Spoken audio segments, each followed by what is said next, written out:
start the recording.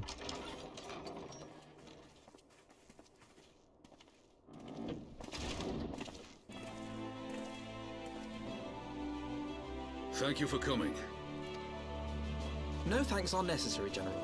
I trust your recuperation continues apace. I cannot complain. Thanks to Higiri and her ministrations, I've regained much of the strength I lost during my imprisonment.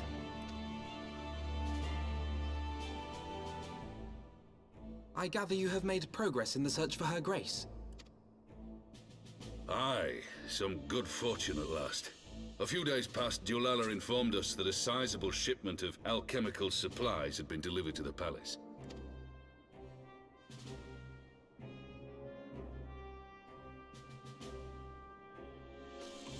With Papa Shan's assistance, I set out to ascertain the source and nature of the shipment. My inquiries led me to Frondale's frontistery. There, I learned that an order had been placed for a curious substance designed to sustain patients trapped in death-like slumber. An invention of the former head alchemist, apparently. A death-like slumber? This cannot be a coincidence. It lends some weight to Dulala's claims, aye. Her Grace is likely somewhere within the palace, abed but alive. Before making any attempt to extricate the Sultana, however, it seemed prudent to learn what manner of substance was used to induce her torpor. To that end, I made inquiries as to the whereabouts of the one most like to have administered it. The lady-in-waiting, Meriel. We sent for you as soon as we learned of her location. All that remains is to apprehend the woman. We shall find our cat's paw in the Silver Bazaar. But we must tread carefully. The market is not the bustling place it once was, and someone is sure to mark our coming. Should they inform the monetarists, we'll have a fight on our hands. We must be prepared for the worst, and being short an arm, I thought it wise to take another in its stead. What say you, Warrior of Light? Will you lend me yours? Oh, hell yeah. Then I pity the bastard that stands in our way. Come, my friends, for Nanamo, and for Ul'dah!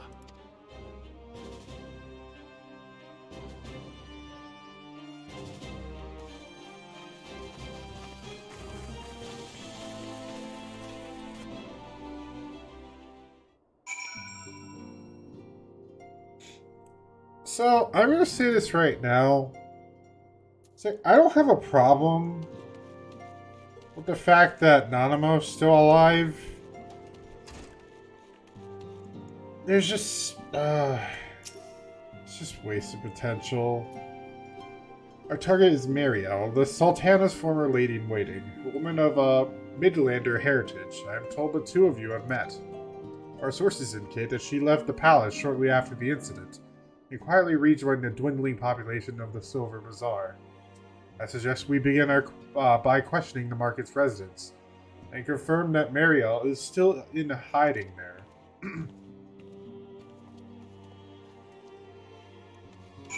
Alright. So we're gonna...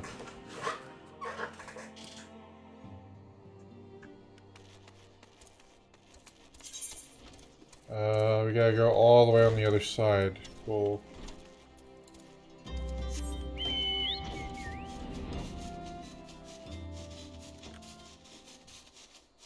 Fortunately, I can't fly over everything. Well, actually, can I?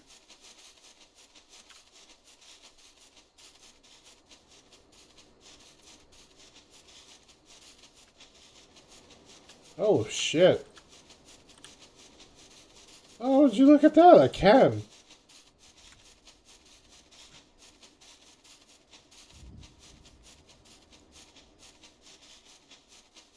You just can't go in the water. Actually, if you... Okay, they still have, like, special effects when you do that. I wasn't sure if they would let you do that. But they must have added that when they brought flying to Stormblood.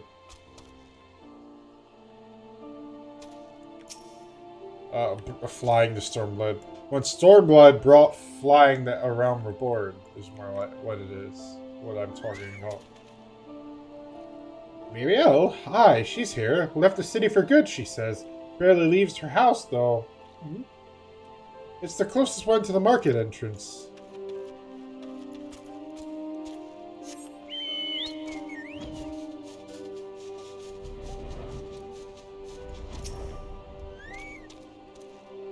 What brings you to our lonely little hamlet? I believe the arrival of your entourage just about doubles our population. Look for Muriel, you say. If you're hoping to lure her back to Ul'dah, you may as well give up now. The girl's done with with city life. Ugh. I wonder why. Guilt, perhaps? Do I know of any returning residents? Gods, don't tell me they're starting to come back. My masters will not be pleased to hear of this.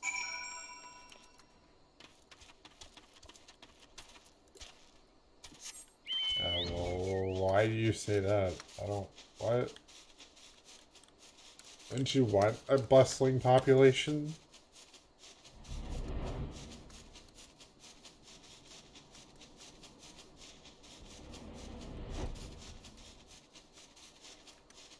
Oh,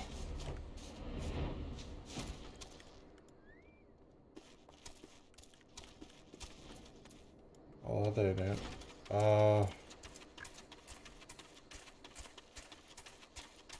Is it this one?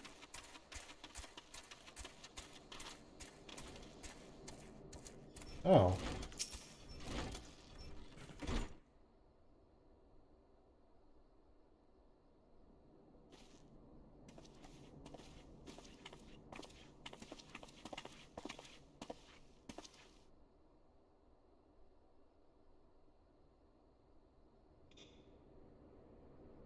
You are Muriel, the Sultana's former lady-in-waiting?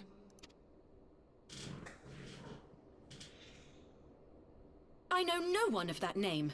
Pray excuse me.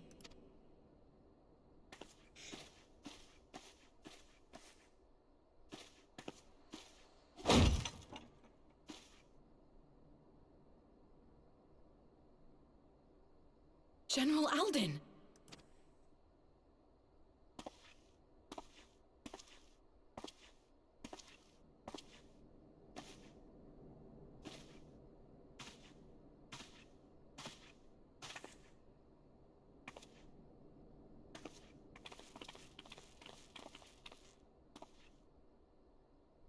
We will have the truth from you, girl.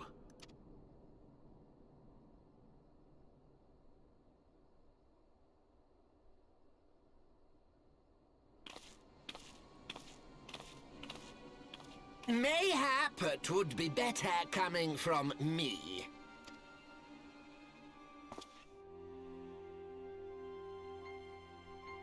Lonorito, you'd best talk fast. As you know, Teleji Adeleji's Cartano reclamation bill was no more than a facade. A means to get his grubby little hands on that Allagan monstrosity Omega. When he learned of Nanamo's intention to abdicate, however, he was forced to amend his plans. Suddenly, assassination seemed the most promising way to further his ambitions. I am told Teleji had discovered a maid in whose veins ran the blood of House Thorn. A new, more pliable puppet to sit the throne.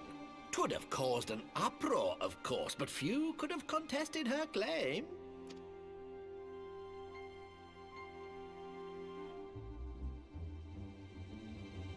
'Twas plain that Teleji's wild machinations had outgrown our ability to control them. So I decided to usurp his scheme and left the fool to seal his own demise. And what of Nanamo? Oh, I have no desire to harm her grace. 'Twould profit me little to destabilize our government. Thus did I employ young Muriel here to administer a potent sleeping potion in place of a poison.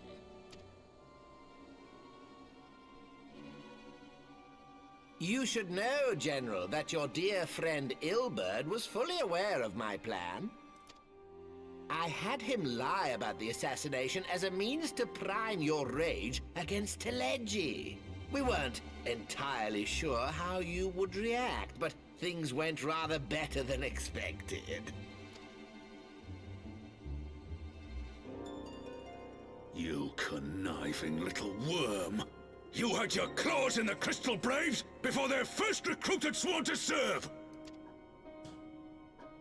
But of course, when a new game begins, 'tis only prudent to have a piece on the board. Ilberd was mine. Truth be told, a significant proportion of the Braves' initial endowment was also mine. With such large sums moving about, 'twas a rather trifling matter to disguise my own contribution. Ah, Ilberd. I secured his services with a promise to support his cause once my authority had been solidified. I swear, the man thinks of naught but prizing Alamigo from the grasp of the Empire. Unlike you, General, the poor fellow seems quite unable to forsake the land of his forefathers. Mayhap that's why he called you a traitor to your people and a disgrace to your homeland, amongst other things. What was it he always compared you to? Oh, yes, an overgrown lapdog begging for scraps at the Sultana's table. Oh, how we laughed.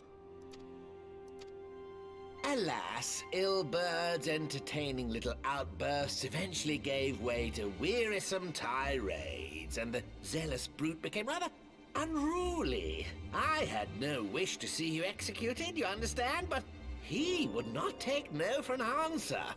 Rest assured, his employment with me has long since ended. Which brings us neatly to the present. What say you, General? Both you and the Sultana are alive. We have one corpse and one fugitive. And preparations have been made to restore your good name. Shall we cry quits and start again with a blank ledger? The hells we will! Do you honestly expect me to forgive and forget? After all you've done? You're guilty of high treason! Stay your blade, Master Alden. You yourself are not innocent. Or have you forgotten your own crime in executing Teleji Adeleji without trial? Though you acted out of loyalty to the Sultana, such deeds are in violation of both the word and spirit of the law.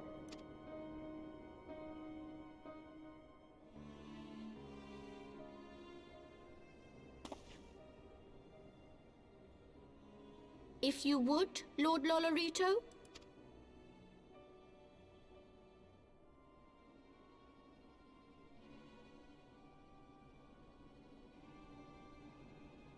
This potion will wake the Sultana from her slumber. Consider it a gesture of conciliation.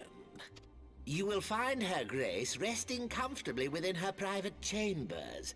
Should you doubt my word, I shall willingly accompany you to the palace as your hostage.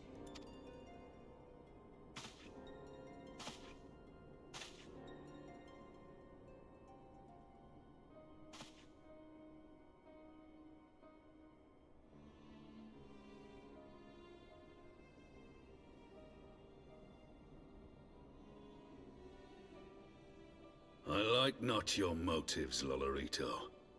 But you saved the Sultana's life, and for that, you have my gratitude.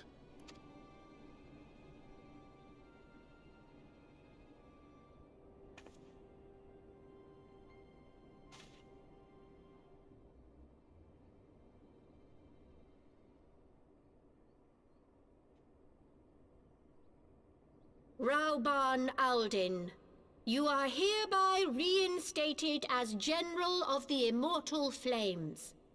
The citizens of Ul'dah shall once more be united under Nanamo Ul'Namo, and together we shall usher in a new age of prosperity.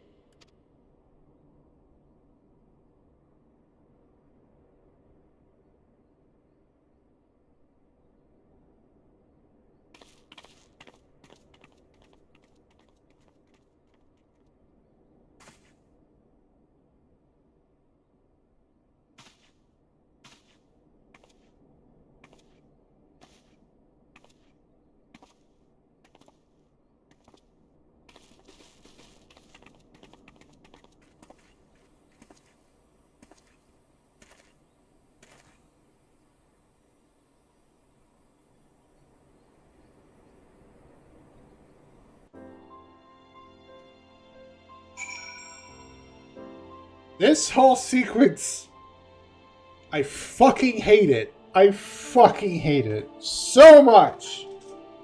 It is the worst part of this expansion, in my opinion. They could have done so much more things with it, but they just wrapped it up like that. It feels so rushed. It's so stupid.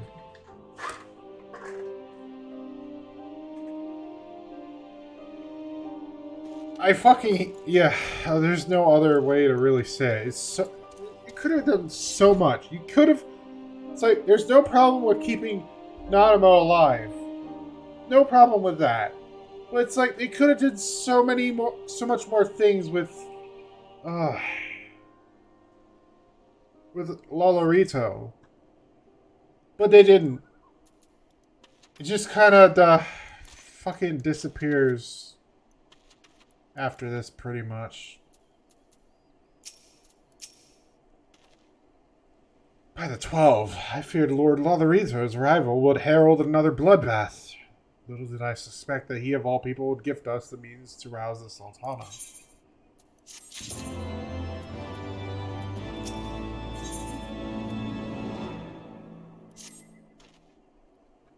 Shall we also make our way to Ul'dah? I should imagine Bartholomew has been instructed to admit us.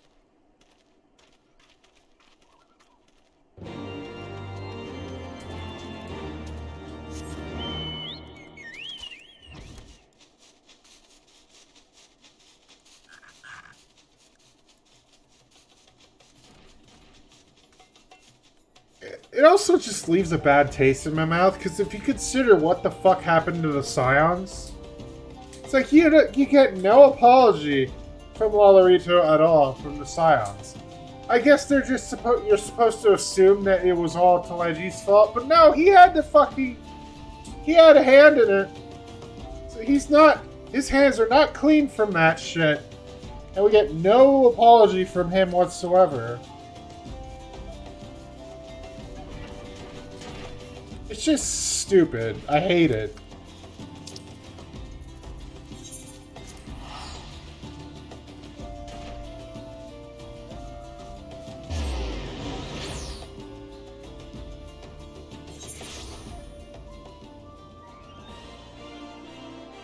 Alright,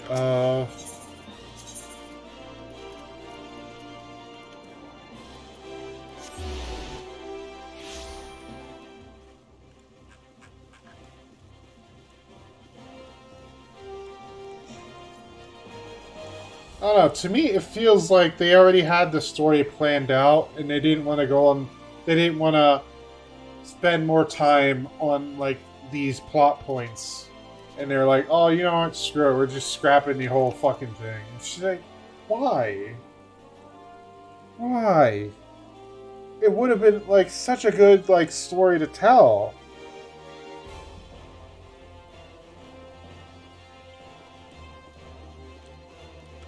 Like, it would have been, like, even more interesting, but whatever. What the fuck do I know, huh? I only played, like, a shit ton of other RPGs before this.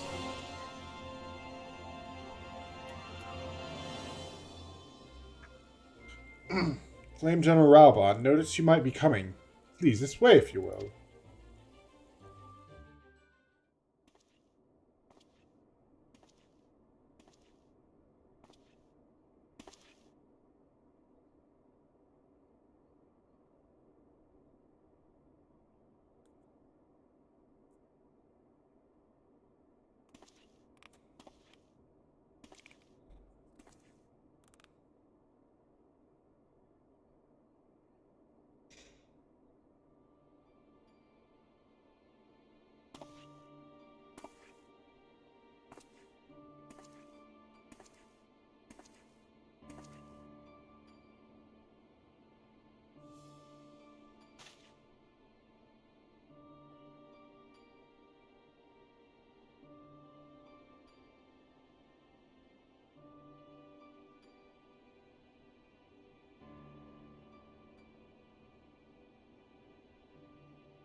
I was having the longest dream.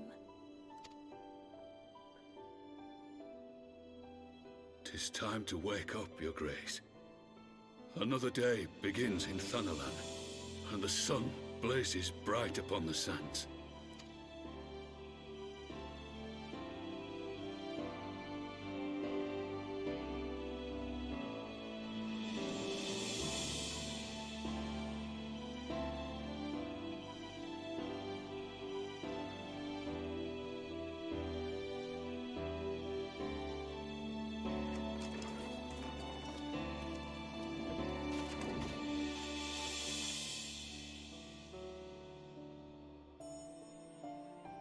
Her Grace is awoken. The palace physician assures me she's none the worse for her slumber.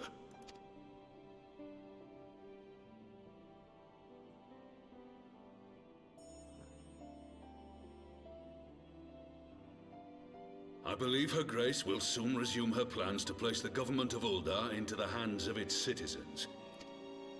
Whatever path she chooses to take, I shall walk it with her. And we shall tread slowly, lest the nation be unsettled in our wake.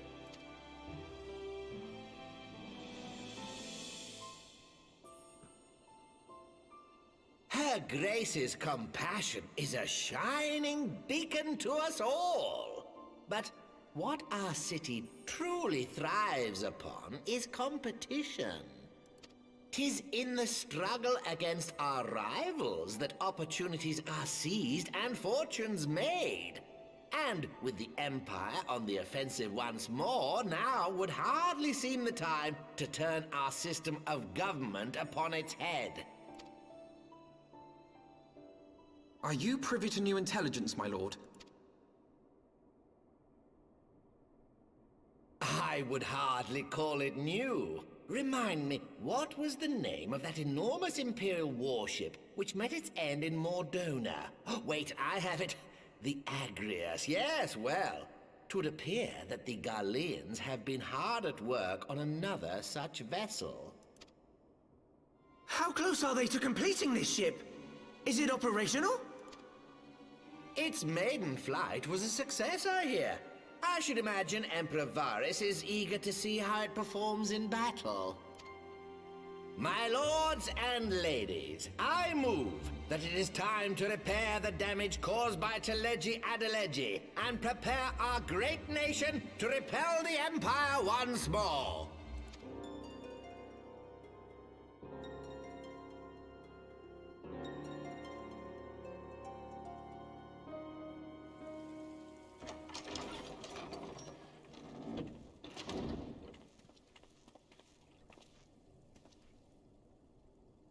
"'Tis well that the Sultana has awoken.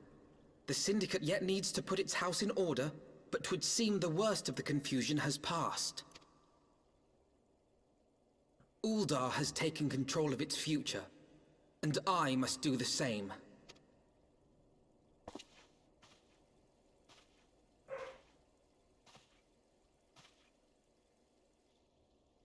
I have decided to disband the Crystal Braves. Among the recruits, there were those who supported our Order's goals and convictions with all sincerity. 'Tis my hope that these loyal men and women will choose to remain our allies in the battles to come. As for those who sided with the traitor, Ilberd, they shall be hunted down and held to account for their crimes. It is my earnest hope that they will surrender themselves peaceably when the time comes, though I think it unlikely. Ah, my all-conquering Crystal Braves. The model army meant to pave the way for a single unified Grand Company of Eorzea. That so high an ideal should be brought so low. I need not tell you how deeply the betrayal stung me. Yet I see now that it was mine own naivety and pride which allowed the Braves to fall prey to corruption. As ever, it is to your own shining example that I turn for inspiration. Like you, I mean to stand firm in the face of hardship and give mine all for the cause. Let us resume the search for our missing comrades, that we might come together to shine the light of dawn across the realm once more. The role of Crystal Brave Commander suited me ill, and I shall play it no longer. Henceforth, I shall be no more or less than Alphino, proud member of the Scions.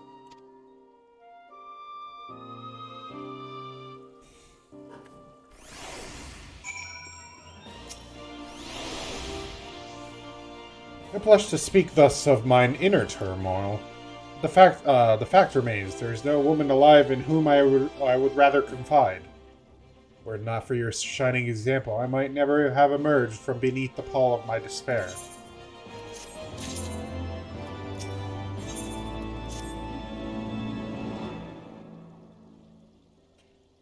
So no word from Master Garland. I hope this mana cutter of theirs is nearing completion.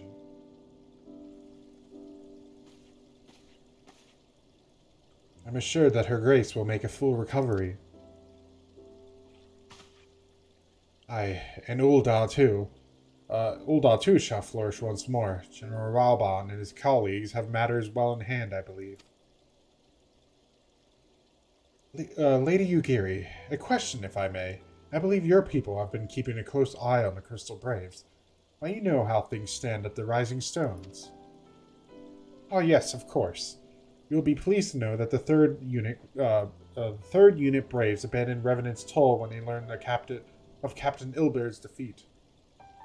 The only blue uniforms to be seen there now are those worn by soldiers loyal to you, Master Alphino. To me? I see. I am grateful to hear that at least some of our members were true to their oath. Ere we return to Ishgard, I must go to the Rising Stones and thank these stalwarts for their service. It shall be my final act as Crystal Brave Commander. Will you join me, Syphuin? You were there at the company's inception. It is only fitting that you be present at its end. And I would appreciate the support.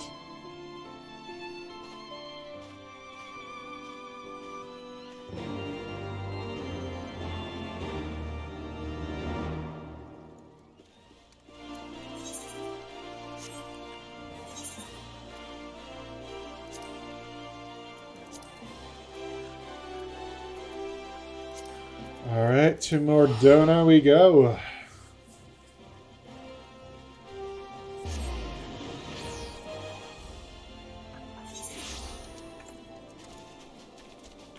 Again, I still feel there's wasted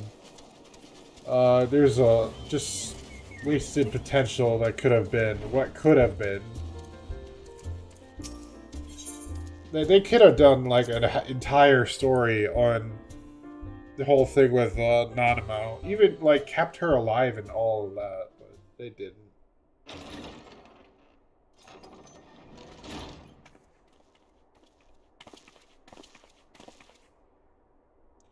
Commander, you're alive! It's Syphuin too. I knew you'd scrape through. My splendid Crystal Braves, I have wronged you, all of you. My promises of glory and salvation have brought you naught but blood and betrayal.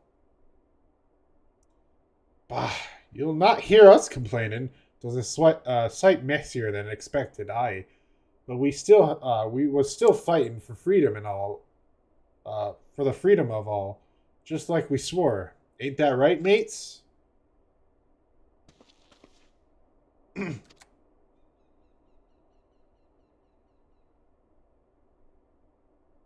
You humble me. I am truly blessed to have such steadfast comrades. It is with the most profound regret that I must. That's enough of that, Commander. You know what you've a mind to say. We ain't having none of it. We've talked it over. We talked it over. See, we're all agreed. You can take our uniforms and strip us of our ranks, but we won't be less of a company. But the Crystal Braves. The Crystal Braves may be finished, but the ideals upon which the company was founded live on. They bind us to each other, and to you. Commander, Alphino, our minds are made up, so ye may as well get used to it. Let us help the Scions. Let us help you find Minfilia and the others.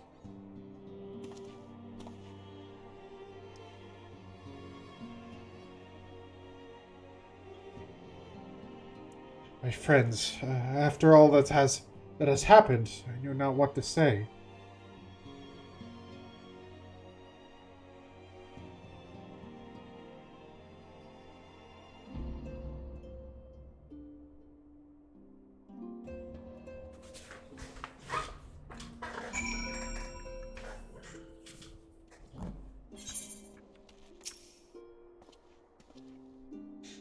Pray excuse me. I thought my tears spent. My grandfather used to say that one could measure a man by the constancy of his comrades. Mayhap I am the exception which proves the rule. Nay, do not protest. I know that I am not worthy of their loyalty, Syphuin. But as Thaliak as my witness, I shall do everything in my power to earn it.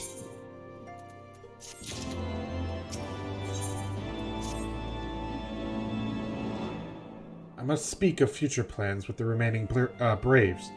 Any information we uncover on the missing Scions will need to be shared with our allies across the realm. Specifically, Oriange and the Waking Sands and Tataru and Ishgard.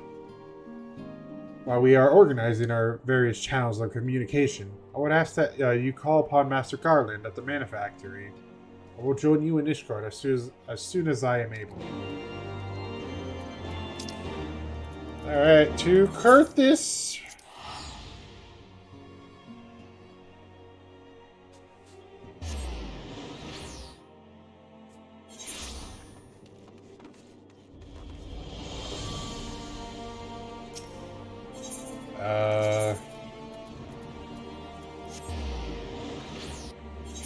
Alright.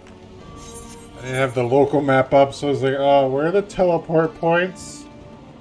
It's so really loud in my ears. Dang, this music, man. It's good, but it's loud. And proud, I guess. Oh, no. No, I don't want to be a... No! I don't want to be a machinist, I'm sorry. I just clicked on the wrong person.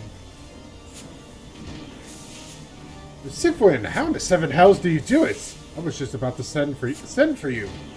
We have but this moment completed the mana cutter's first successful test flight. A few minor adjustments and she'll be ready to go. While we see to the finishing touches, you might want to pay a visit to Fort Tom Manor. A dragoon by the name of Vestinian was looking for you.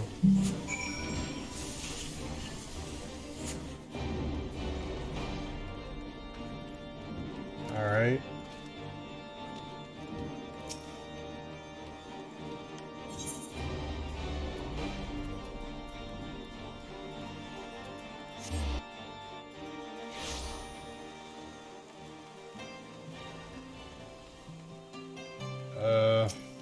Oh. Yes, you shall. Or I will sit out in the cold forever. You have fulfilled your obligations to the Uldans, then. Mistress Tataru has been keeping me apprised of the situation. Once I learned that these mana cutters of Master Garland's were nearing completion, I saw no reason to tarry in the mists. For the present, Nidhogg seems content to remain in the area, plotting his revenge. Might not this be an apt moment to unfold our plans to Sir Emmerich? I think we have kept him in the dark long enough. Yeah, just telling Emmerich. Yeah, we're going to go and confront oh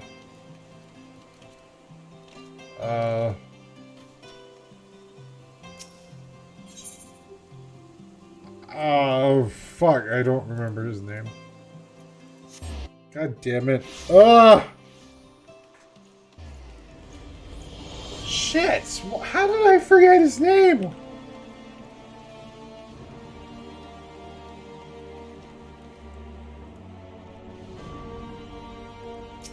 Confront evil Durgan!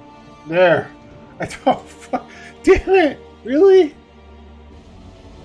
Sir Emmerich has been eager to speak with you. Pray, proceed.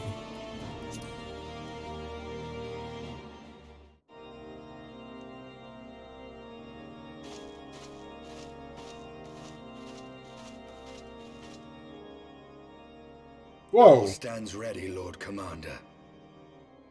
What the fuck was that graphical hiccup there? Jesus. Like, popped in. Ah, the moment has come then.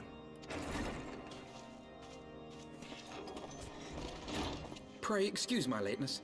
I paid a brief visit to the workshop to inquire about the mana cutters. The engineers assure me that they're ready.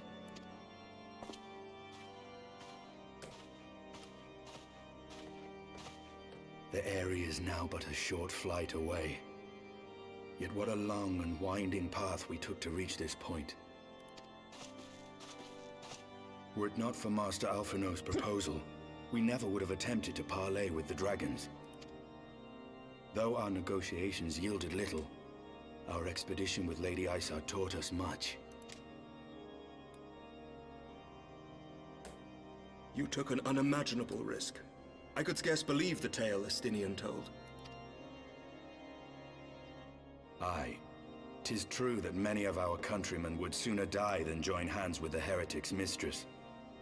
But 'twas through that most unlikely of alliances that we came to speak with Hraesvelgr. A conversation that went rather poorly, as I recall. In this instance, the journey was more important than the destination. Had we not slain Nidhogg's consort, Tiaman, and put the Great Worm on his guard, the Dravanians would have arrived at Ishgard's walls long ago. Aye, that they would.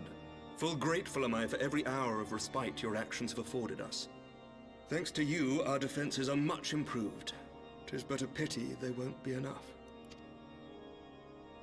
Thus you believe an assault upon the area represents the city's best chance of survival. Is that not so, Estinian? I am under no illusions. Nidhogg's might is legendary. But with his eye in my possession, I can stifle his strength at the source. Victory will be hard won, even so. And I shall be glad indeed to have the Warrior of Light at my side. You shall have my blade as well. There are more of these mana cutters to be had, yes? Lord Commander, no! How can I, a proud knight of Ishgard, stand by and do naught while an outsider risks life and limb for our homeland? I swore an oath to protect this city. Pray leave the slaying of dragons to dragoons, Sir Knight. Your duty to command the city's defense is no less vital. Should we fail, and Nidhogg slip through our grasp, who then will hold the walls against him? Will you leave Ishgard in the hands of the Holy Sea's zealots? There are others. Who but you has the authority and the standing to orchestrate a city-wide defense? I do not, and neither does the Warrior of Light. That is why it is our place to fight, and yours to remain here, Lord Commander. What? You too, Master Alphino? By the Fury! You have shown some promise, but this adversary is far beyond your skills.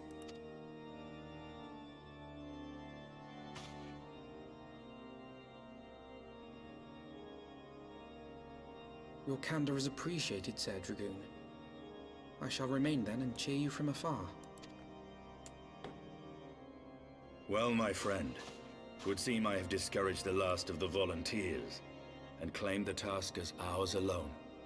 But if any alive can best this worm, 'tis surely we too.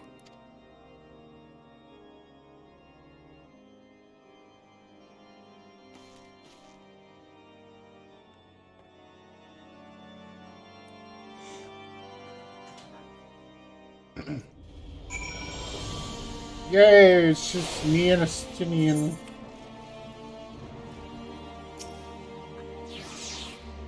I pricked Master Alphino's pride, I fear. But had I been less forceful, the boy would have insisted on accompanying us to the area. Do not think me blind to his talent. With a few more campaigns under his belt, I have no doubt that Alphino will make a fine field commander. One does not practice on an adversary such as Nidhogg. We shall be hard-pressed enough without the added worry of carrying a novice.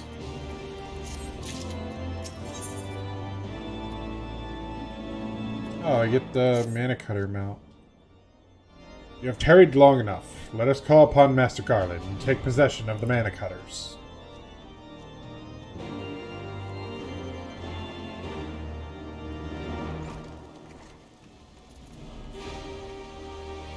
Oh, wait, where's the teleports? I don't want to become a machinist. Oh. I'm trying to turn the camera, not switch the map.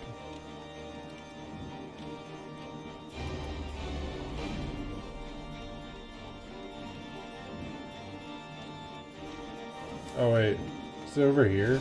Yeah, it's over here. Alright, there you are. Syphuin, old friend, the cutters are ready when you are. The finer adjustments cost us a few sleepless nights, but we got there in the end. Which means you can get where you need to go. I tell you, these little beauties will tear through the wind barrier like a current drill through a cermet drill through cottage cheese. What? What? And that, my friends, is a Garland Ironworks guarantee. We have your thanks. Come, Warrior of Lights, the Dreadworm awaits. Alright.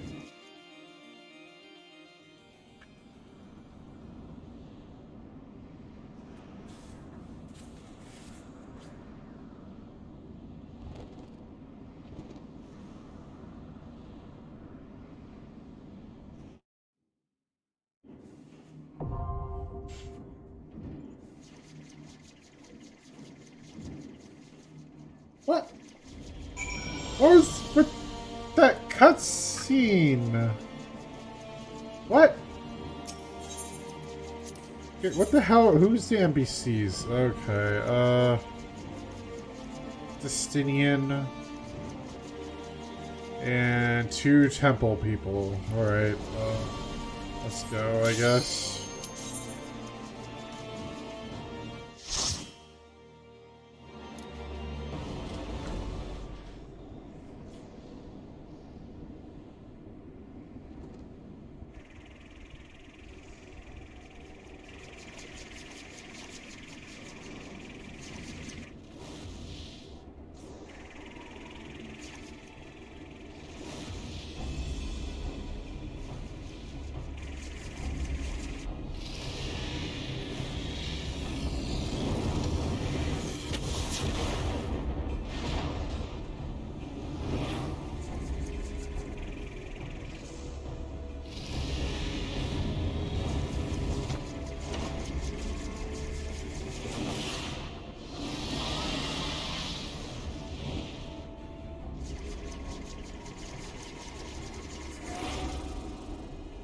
Where the fuck do you keep that thing? You like just pull it out of your ass. Wicked mortals, I shall melt your flesh and turn your bones to ash!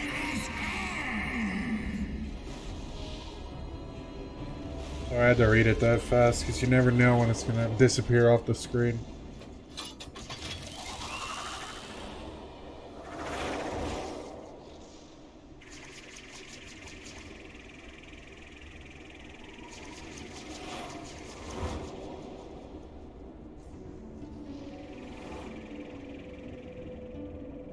Kind of makes me wonder how this is going to change. Justinian is in my party.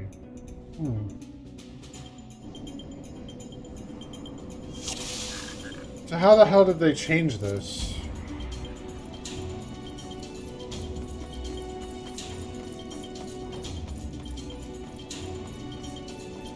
Because normally, so if you take this with any other party, Justinian is at the end of the dungeon. Like, he is, like, physically there and everything during the fight. In fact, he's like a key figure in the fight that you absolutely need, so I don't know how the hell they're gonna handle this.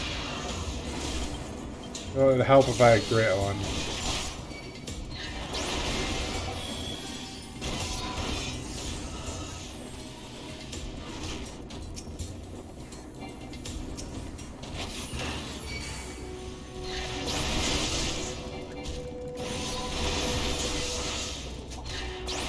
Are they still fighting the one fucking dragon? Really?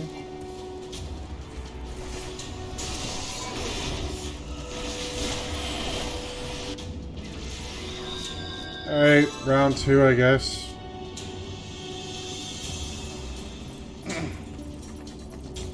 Although, I think... yeah, they stay dead. Alright.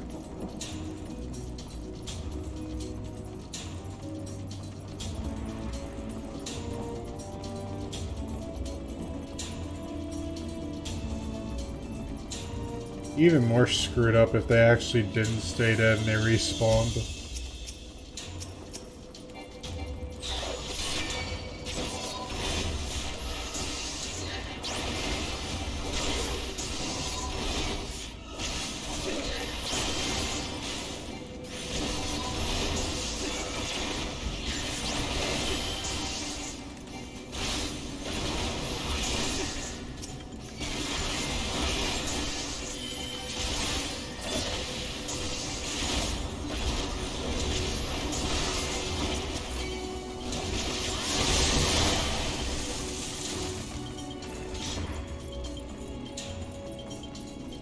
Okay, maybe this time you guys won't just fight the one damn dragon.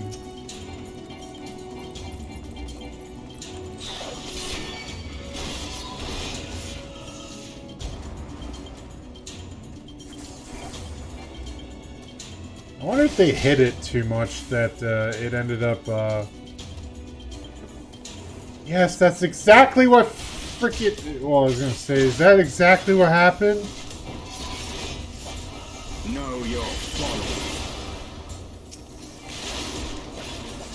Alright.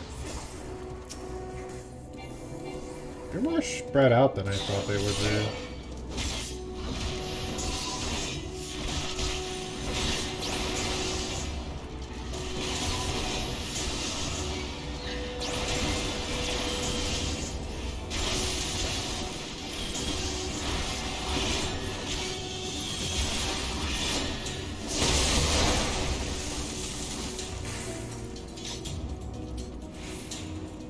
It's like a handful of like 2 things per.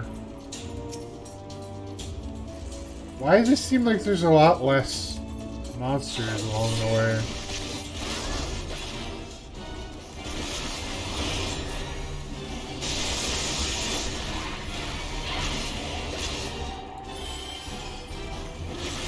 Oh, you asshole.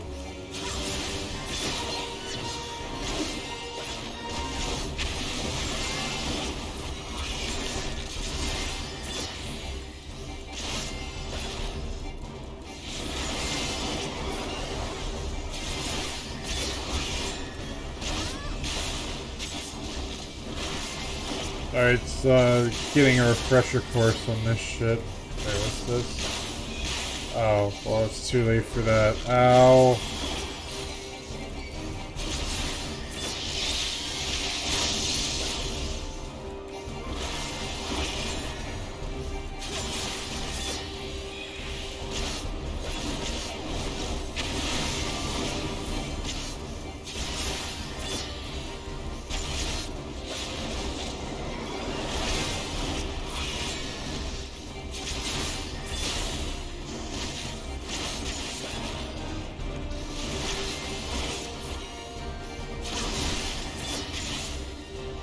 Oh, you bring the tether through like a lightning rod? Is that what you're supposed to do?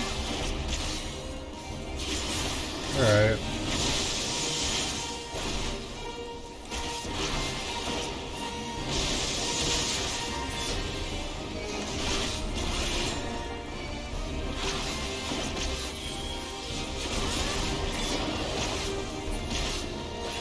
Alright.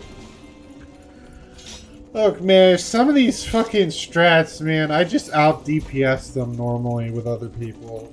And, like, I never see them or never have to worry about them. So, if you're gonna, like, tell me it's like, oh, you're not doing it right, it's like, well, I've never really learned how to do them right, to be honest. I just run through the fucking dungeon and don't give a shit. Most of the time I play with other people. And it's piss easy when you end up doing that. Oh, do they have the dragons awake now? Yo, what the fuck? They're awake now. Yeah, they used to be sleeping. Ow.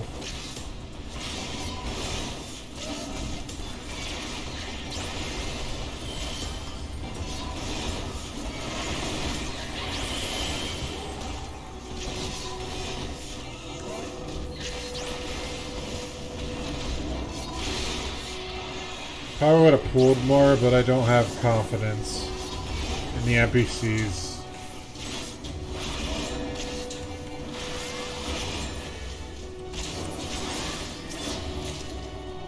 Oh, I could just sell that.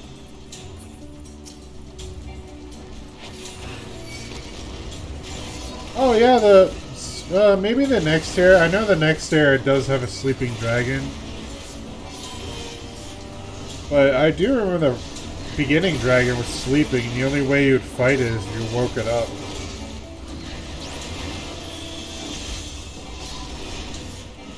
I know the one across this, I think the one across this bridge is supposed to be sleeping now.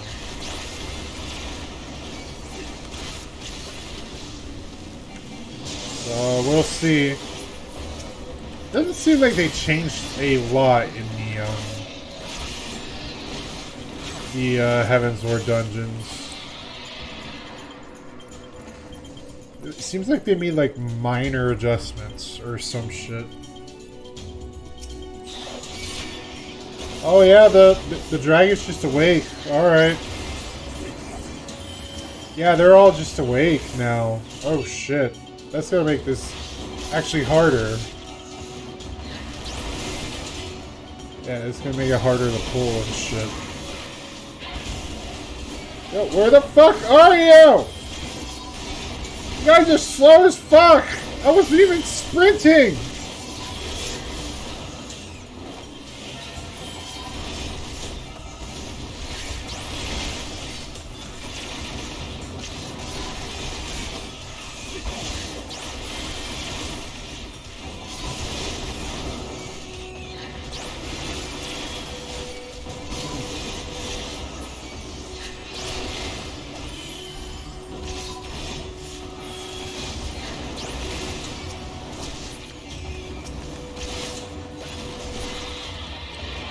Holy shit, damn. Any of these any good? No, they're not. Oh, well, either that or I just didn't get any equipment I can use. I wasn't even sprinting and you guys are having trouble keeping up. Jesus. Why is there like pull range that far away? That's like max. Oh my god, it's like max heal range right there. Like almost max heal range. That's so stupid. Get closer. Follow me closer. Alright, I should have jumped, but I pushed the wrong button.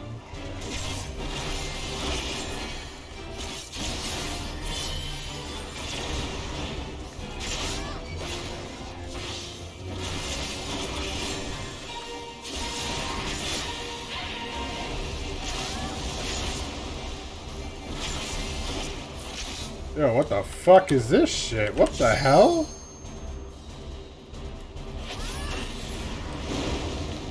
I will end your struggles!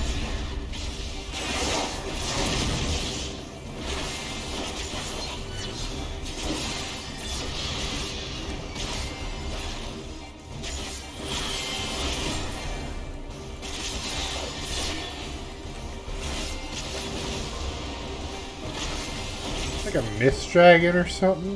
Like, what the hell's going on here?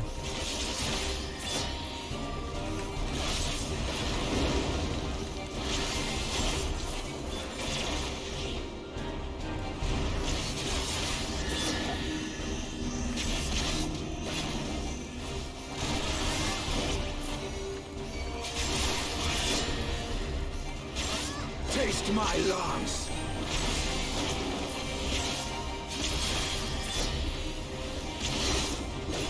Ow.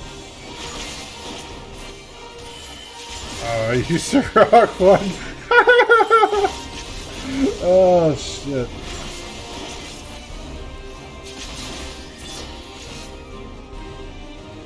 Alright, well, I see the hole here. Use a fucking magic reducing one on a goddamn tank buster. Talk about a fucking waste. Wow, I'm terrible. At least I didn't die, but still, it's pretty bad.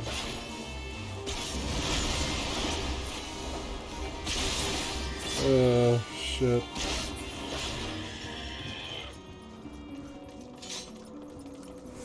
Alright. We have here. Come on! I keep getting DPS shit, man. Give me some tank stuff!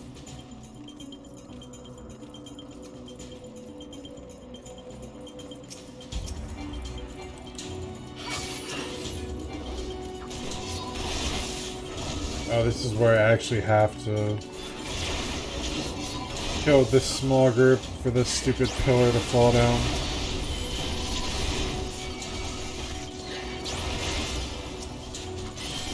Yeah.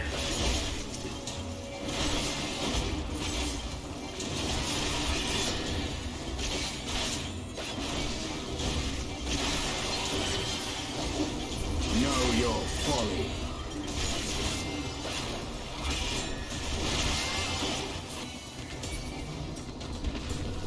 It's a dead DRGN now.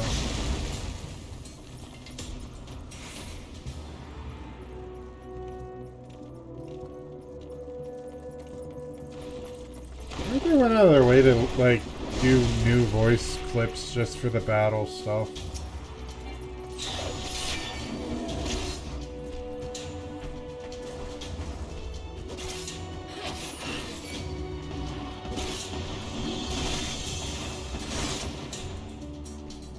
I want my treasure chest. Give me that treasure chest. Oh, goddammit. Dude, really? This is all? This is... What? This is my pool. Just 2 things. Did they reduce the enemies for NPCs?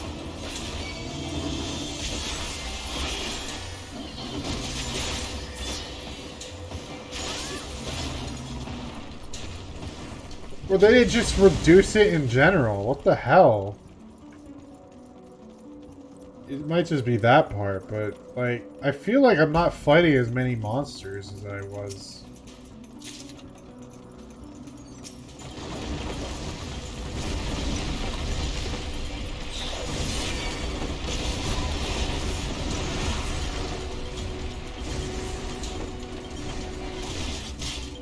Ow.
Actually did pretty decent damage, damn.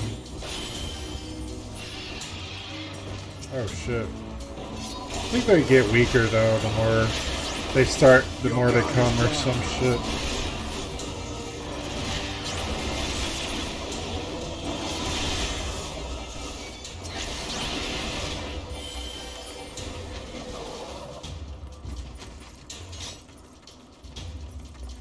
Yeah, so when you go up these stairs, the Stillion's like already there if you're not in a NPC party.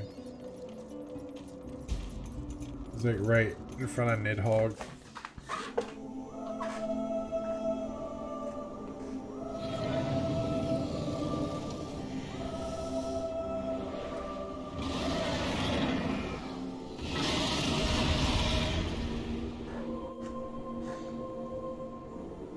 Oh no, they didn't change it. Alright. Wait, how's this? Did they change the battle completely? Just so that NPCs could work in it? Or that so you could have a Stygian with you? It's possible. Yeah, they had to. There's like no other way they could.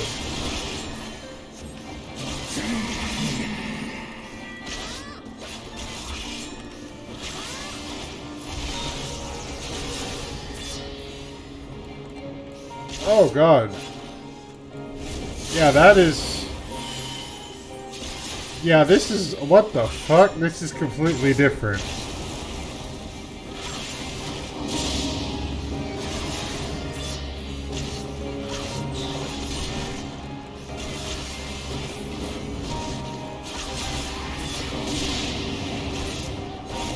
Oh, motherfucker. Why? Oh, shit.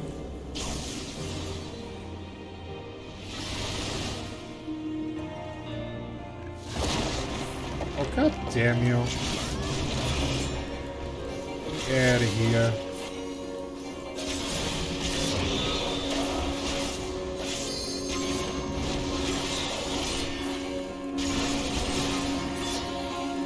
Oh god. Ow! Heal me! Jesus Christ! Why are you taking so long?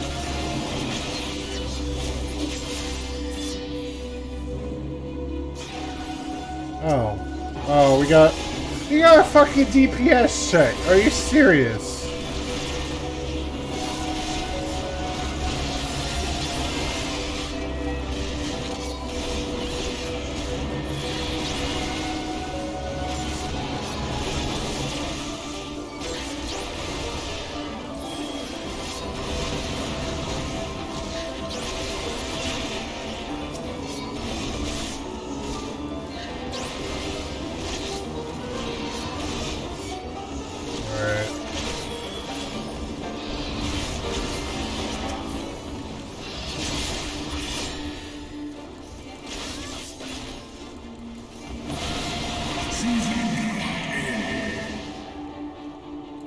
Oh.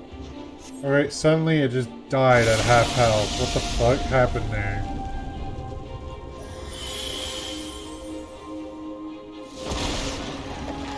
It's like a Stygian, you holding back on me, dude?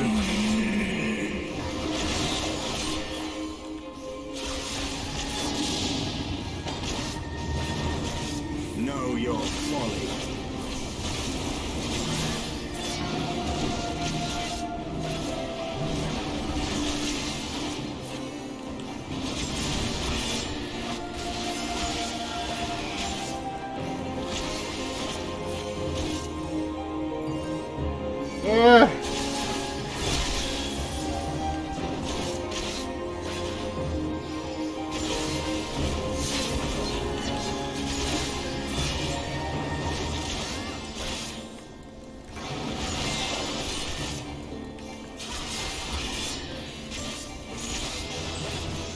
Alright, there we go, and I leveled up.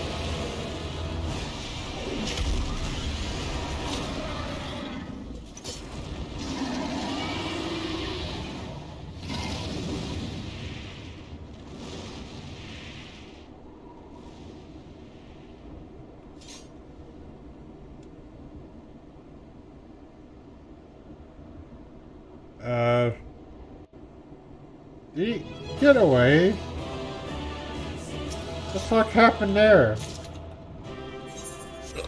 Oh, I got the music track. Holy shit. God damn it. Oh, I never used that. I need to sell that. Holy shit, 66 of them! It's a lot of wasted money. That brings me up to 129. I only got fucking tank accessories from that. Wow, okay. Like, I queued with NPCs, and the fucking game decides to drop all DPS equipment. What the actual fuck? So bullshit, man. Bullshit, I call. Bullshit.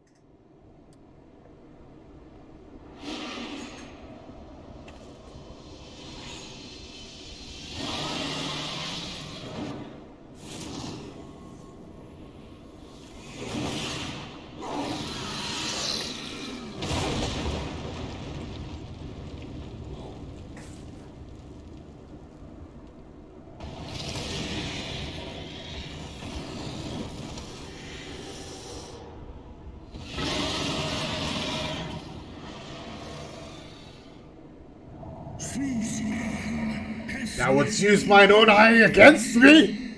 Time has done naught to dilute my kind's depravity. Depravity? I think I read that wrong. I have not forgotten thee, dragoon. Mine essence claimed thee once, and shall do so again.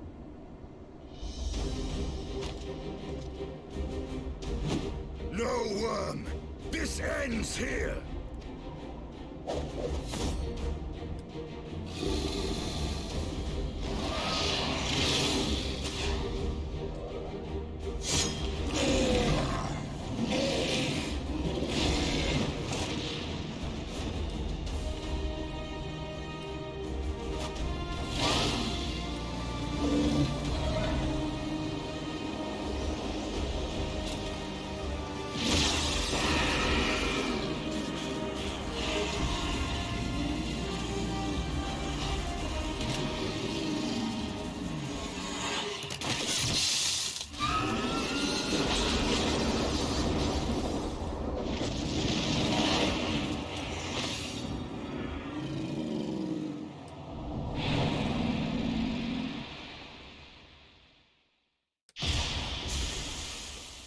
Damn, just poofed in the dust.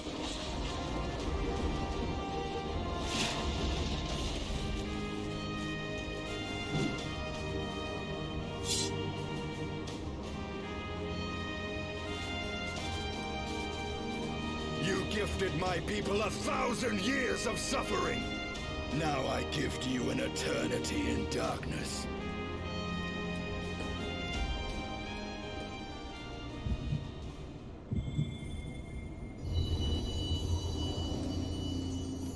Oh, heart attack! No.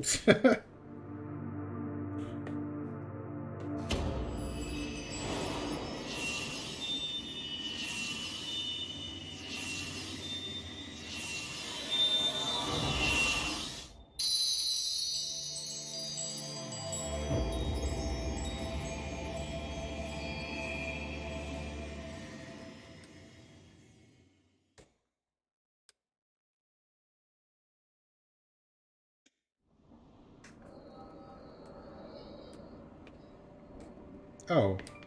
Oh, so now we're gonna use the echo?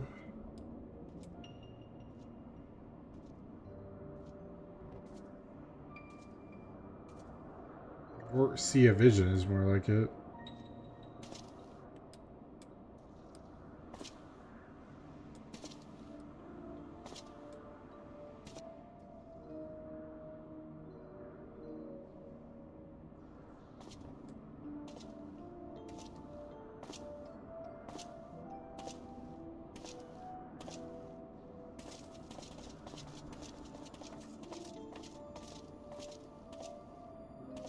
They are ours, Lord Haldrath. The eyes of Nidhogg.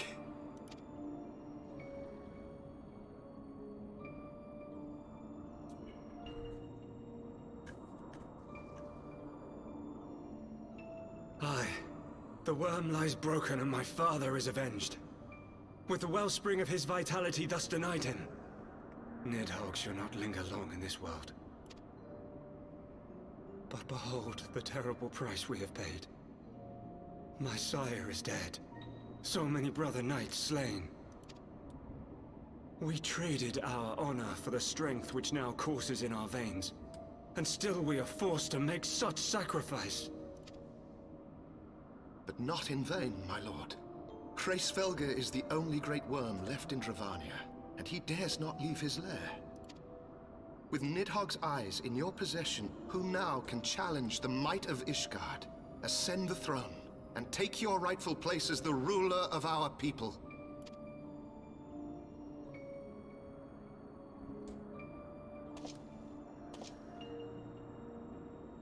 Nay, my friend.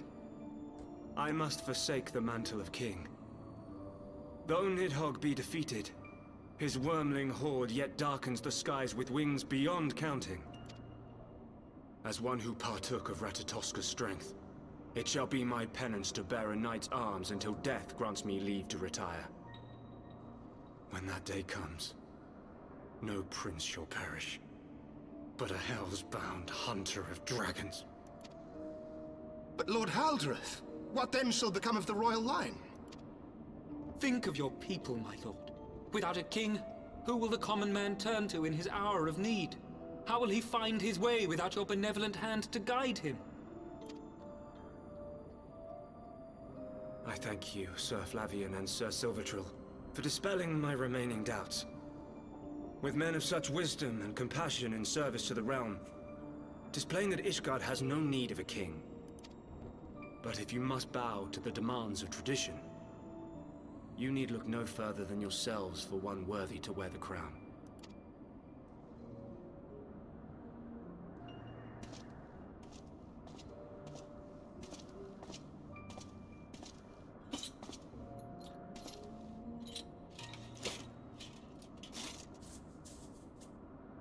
Fare thee well, my brother knights, my loyal friends. On these shoulders shall I bear the weight of my father's sins. With this lance shall I repay the debt accrued through our misdeeds.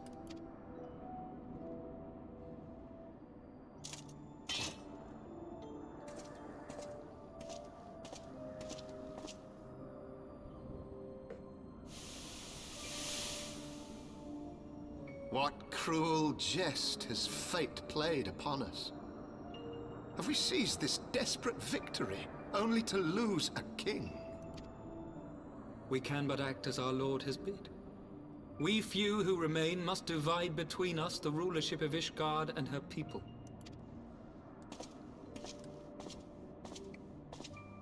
Not I. My oath was to Lord Haldreth, and he alone. If he is not to be king, then I would hang up my shield as well. Will you abandon us too, sir?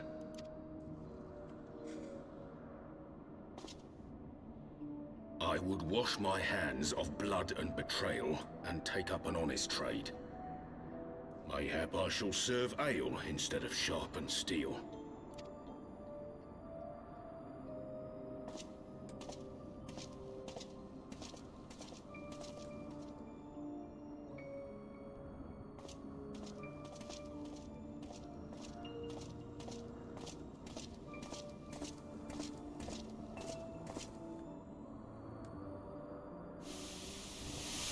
We four, then. Forton, Hylanat, Dyrendare, and Zemile. But 4 houses to rule all of Ishgard. And what of the throne? We keep it empty. Until the day a king rises once more, we must assume the role of stewards. We shall shape our nation anew with a history of our own making, and let the truth of this dark day die here, upon the battlefield.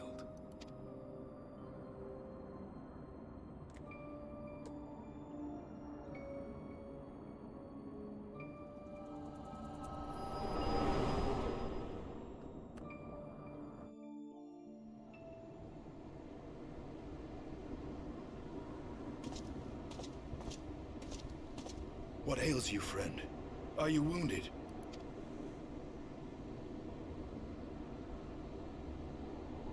You have borne witness to history.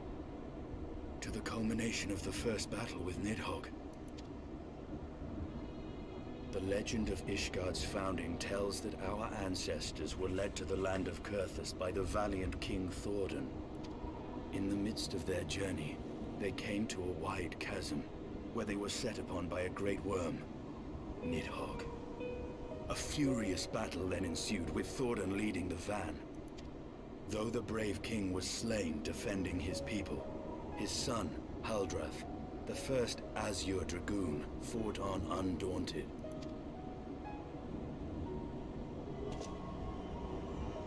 And with a mighty thrust of his lance, he gouged out Nidhogg's eye, forcing the wicked creature into retreat. Thus, did this eldritch orb become a sacred treasure of Ishgard, lending its power to every knight deemed worthy to bear the title of Azure Dragoon. A rousing tale, is it not? Would that I could still believe it. But your vision, which we must accept as immutable truth, leaves no room for doubt, save on one point. If Haldrath took both of Nidhogg's eyes, then how came this eye to be lodged in the worm's skull?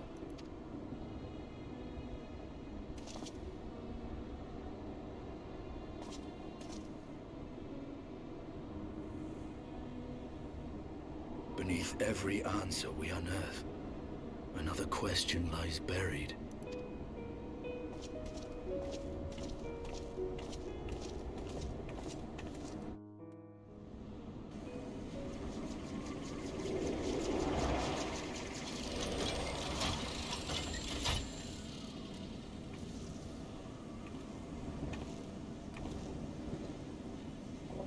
'Twas a fierce battle, but one I knew we would win. Your fame is well deserved, warrior of light. Full proud am I to have fought at your side. I would fain return with all swiftness to Ishgard to inform the Lord Commander of our triumph.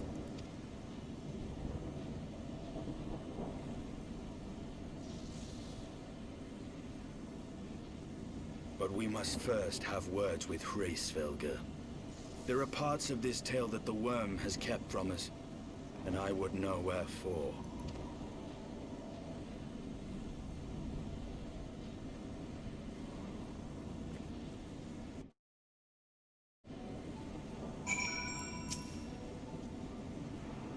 Though Nidhogg is fallen, my heart is yet heavy. This stain of corruption pleases me not. All has been put to rest. I must needs forge my armor anew.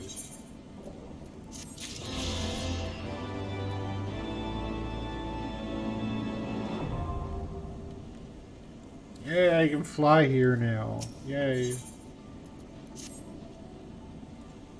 With Nidhogg fallen, none save Hraesvelgr remains to answer our questions. Let us trouble the worm again. And if Iceheart yet lingers in Zenith, all the better. I would have her hear the truth from the Dragon's Maw.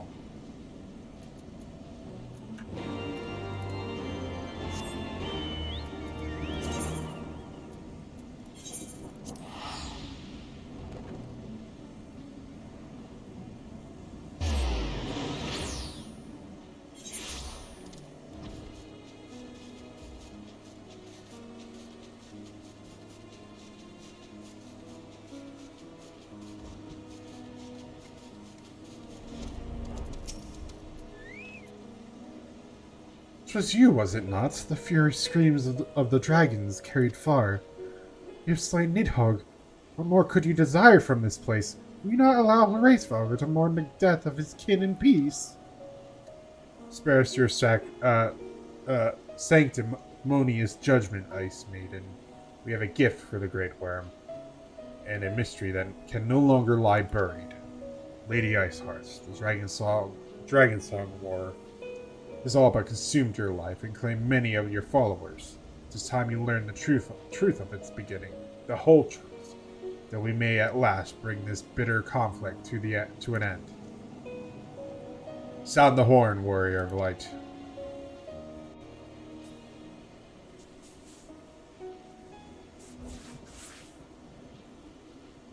Yeah, that eye was like yellow or something. It's a different color than Nidhogg's.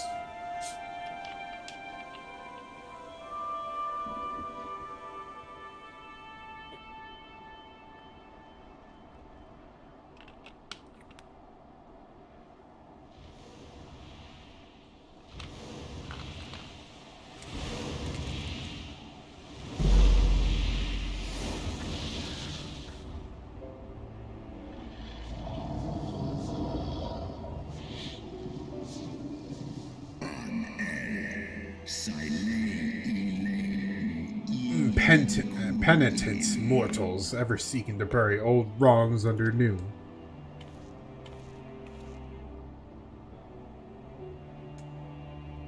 I did sense the moment of Nidhogg's demise. You mean the moment I prized your eye from his head?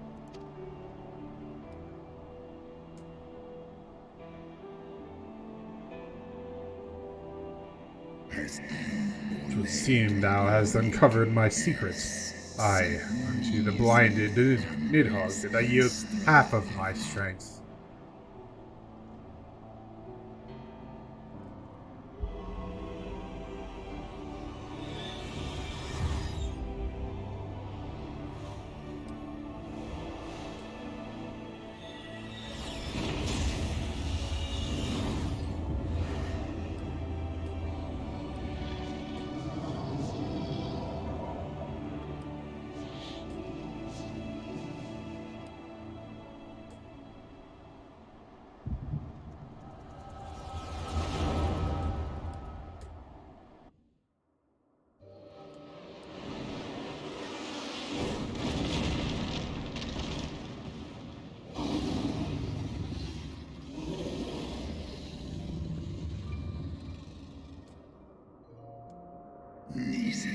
Nidhogg, what hath befallen thee?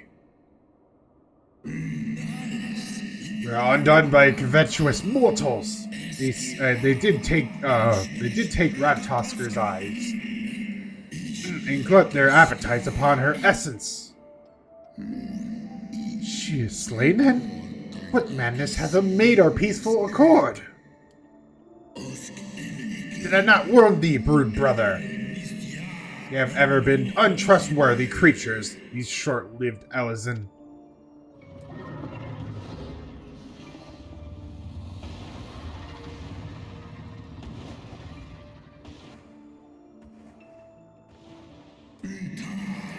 Thou wert enchanted by the mortal maid. Thy folly hath cost Ratatosker her life, and me mine eyes.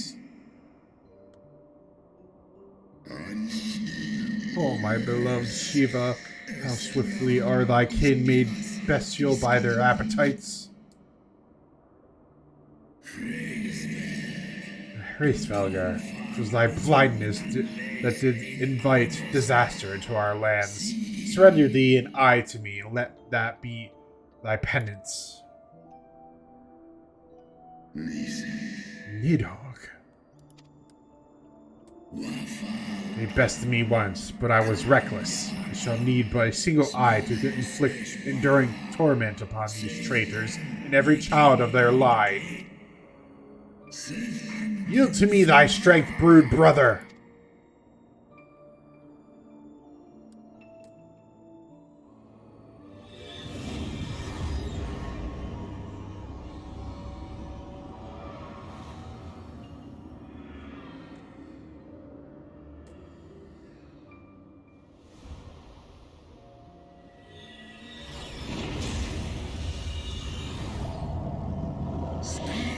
My vengeance is begun!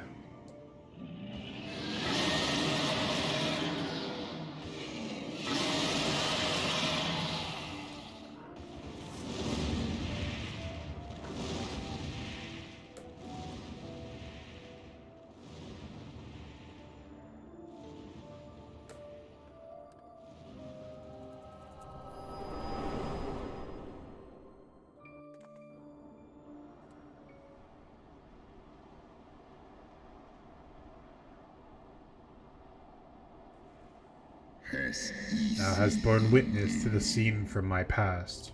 To a scene from my past. It was yours. Your strength that sustained Nidhogg all these years. Alright. She has the echo too. Would that Haldreth had dealt the worm a killing blow. When my brute brother did appear before me, bloody and blinded, his life was all but spent. He demanded half my vigor, that he might exact his revenge upon the mortals who had wronged us. And so you acquiesced. You surrendered your eye to Nidhogg, knowing full well the suffering he would inflict. The peace, my beloved, so dearly deserved, had been shattered by her own kind. Their treachery claimed my brood sister's life and my brood brother's reason. Thinkest thou thy fits of indignation will move me to remorse?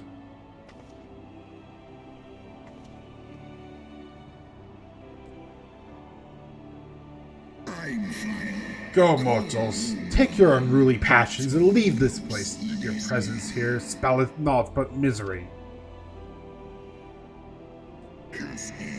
Were it not for Shiva's soothing embrace, I would slay you where you stand. Woe betide you should the bonds we share ever weaken.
Oh my god.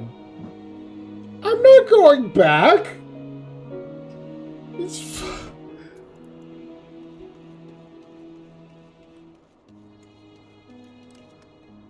I just got invited back to this stupid guild. I'm not going back. No, after you kicked me for no reason? No, I ain't going back. I already made up my mind. I'm changing data centers. I ain't staying here. When I get enough money, at least.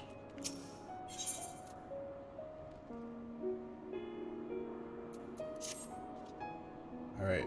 Though he lifted not a single claw, it would seem that Heavensward wreaked his own manner of vengeance against us.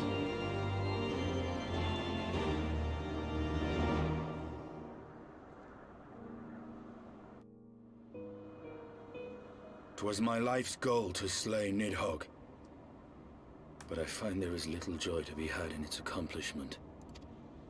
But you have rid the world of a hate-filled creature, and ended a bloody war in so doing. I lost my family to Nidhogg's flames, and 'twas with fury in my heart that I took up the lance. Every blow I struck in the name of vengeance. We were not so different, he and I. I will not judge you for your deeds. I have not the right. Too many innocents have perished in the name of my greater good. Yet even with all that has passed, the tale is incomplete. We are short a great worm's eye. Of the pair which Haldreth took from Nidhogg, only one is known to us, the one I bear. What then became of the other? Why did Nidhogg, who had taken such pains to prolong the Dragonsong War, suddenly decide to hurl his entire army against the walls of Ishgard? Lord Commander. Aye. The deed is done. Nidhogg is slain. What? In the city? A battle with whom? At once, Lord Commander.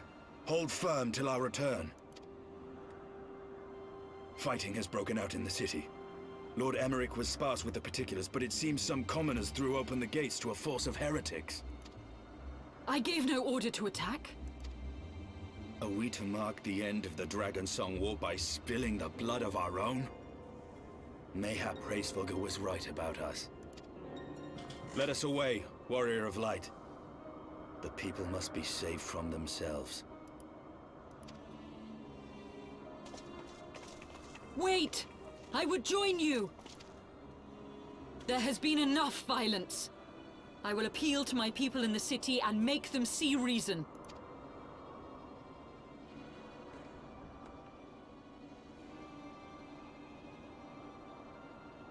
Come then, Lady Iceheart. Let us write the final chapter in this damnable war.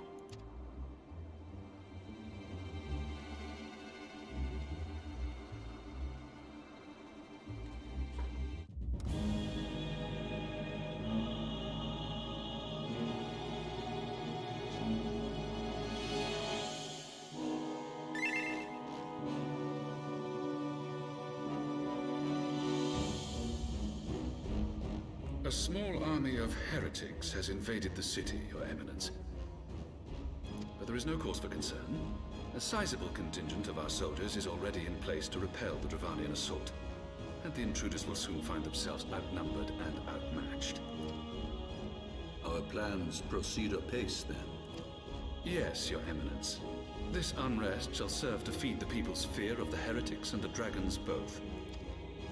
And lend renewed fervor to their prayers for deliverance. Very good. Grant our guests what time they need to sow a measure of chaos, then order the Temple Knights to crush them. Your will be done.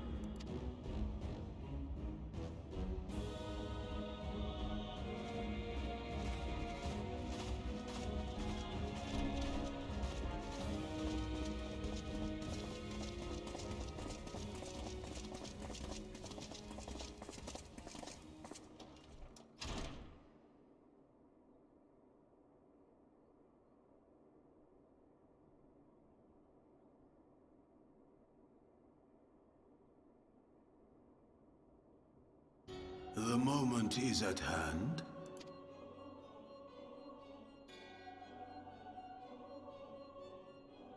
Excellent. All shall soon be in alignment. It is time for the Bringer of Light to die.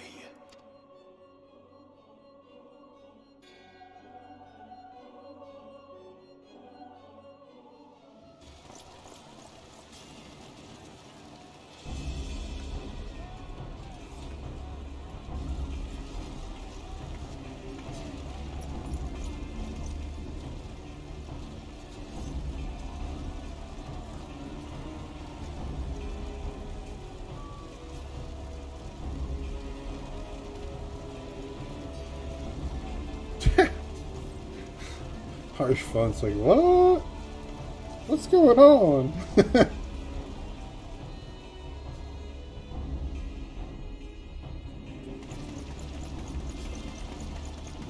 There!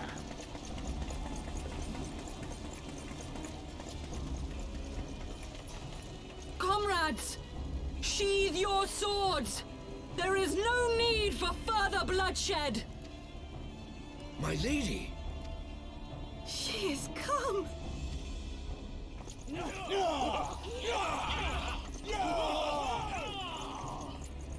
Hear me, brothers and sisters! The war is ended! Nidhogg is no more!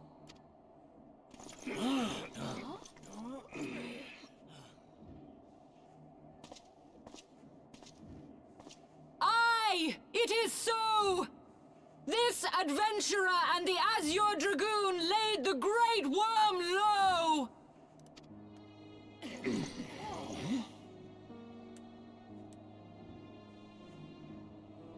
The endless cycle of violence between man and dragon was born of our forefathers' treachery. You have followed me, bled with me, to bring this truth to light that we might all know peace. But Nidhogg is dead. Nidhogg is dead, my friends! He who bore such hatred towards Ishgard is dead! Let his hatred die with him, I say! Let us sheathe our swords and go in peace! Have we lost? No, my friend. Far from it. At long last, the peace for which we have so desperately fought is within our grasp.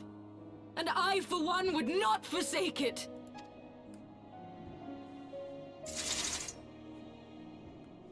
Peace?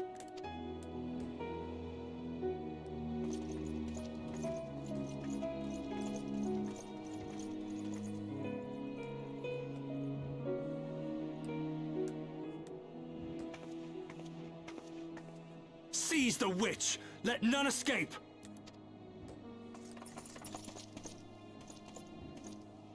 Providing aid and succor to the wounded should be our first concern. If the heretics mean to observe the peace, then it would be folly not to do the same. Damn, harsh thought telling how it is.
That was rather too close for comfort.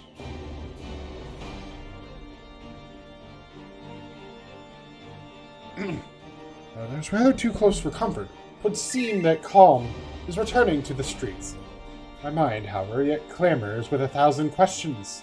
You return to Ishgard in the oddest of company, my friend. Gold, money.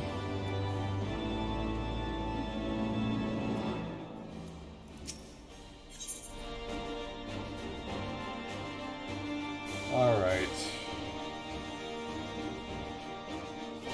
Wait, they gave me the pants, but they didn't give me the top. What the hell?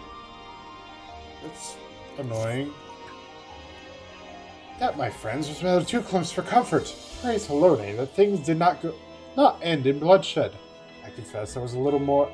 I was more than a little dismayed to see you in the company of Lady Iceheart. Whatever is going on, Syphuin?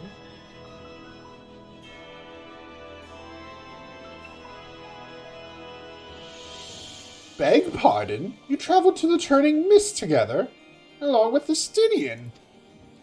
Never was there a more unlikely alliance, nor one so magnificently effective. Nidhogg dead, the heretics pacified. Father and Sir Emmerich must know of this. Let us break the news to them together. I will bring Sir Emmerich to Fortham Manor. Yes, an excellent suggestion. Very well. Syphuin and I shall await you there.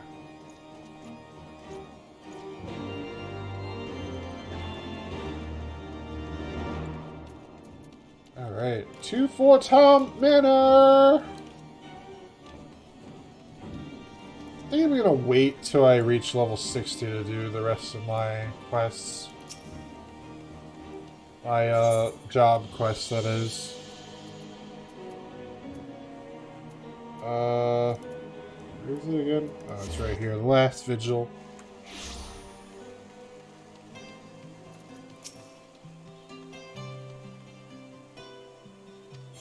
Oh, yes, show me in.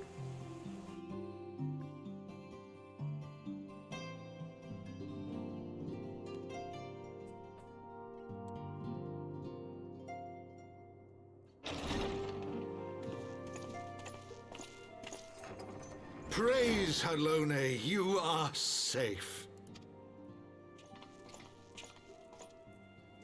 My safety was never in doubt, Father. For I had the Azure Dragoon and the Warrior of Light by my side. We bring the most wonderful tidings.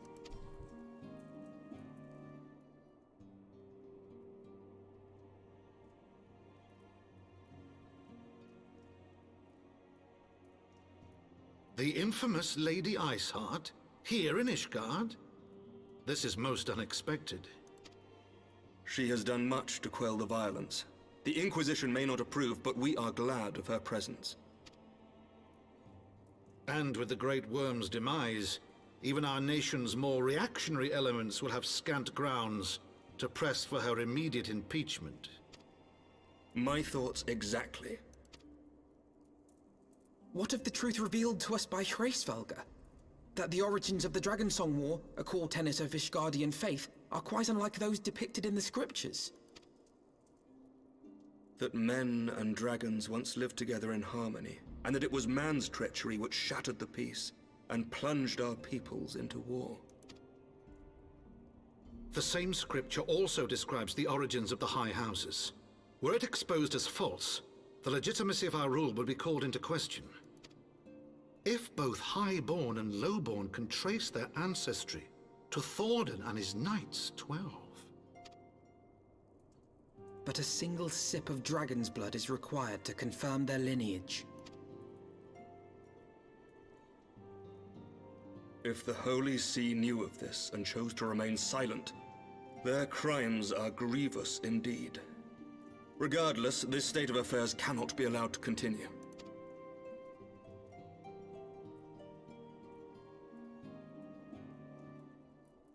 Sir Emmerich, you cannot mean to raise this matter with the Archbishop.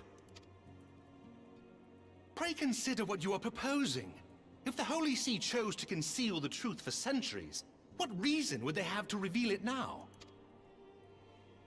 At best, you will be branded a heretic and clapped in irons. Then at least the Archbishop will have shown his true colors. My friends, this war will never truly be at an end until the truth is made known. You must see what lies on the horizon if it is not. When ruled by fear of a common enemy, we were united. But now we have none. During the war, the Highborn needed men to lead, and the Lowborn men to follow. Not anymore. 'Tis but a matter of time before the old order is called into question. Lady Iceheart will share the truth with her followers, and the Holy See will be powerless to stop its spread. The disenfranchised will rise up united, and blood will flow in the streets once more.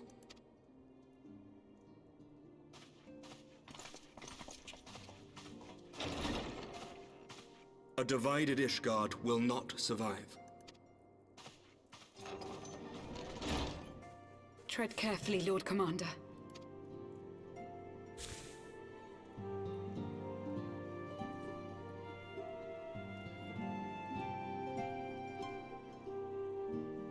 My lady, is it wise to let him go?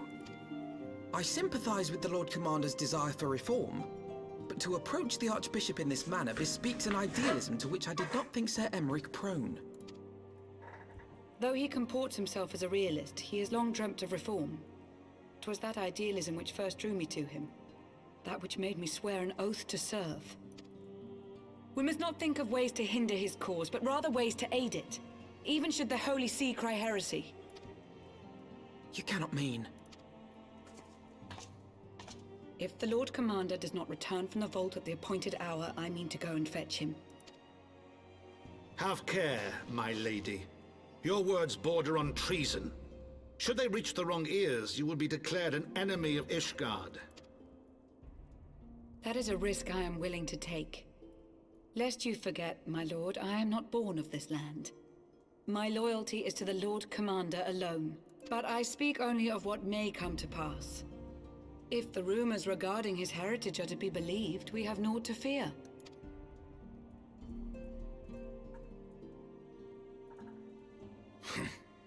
Lies and slander.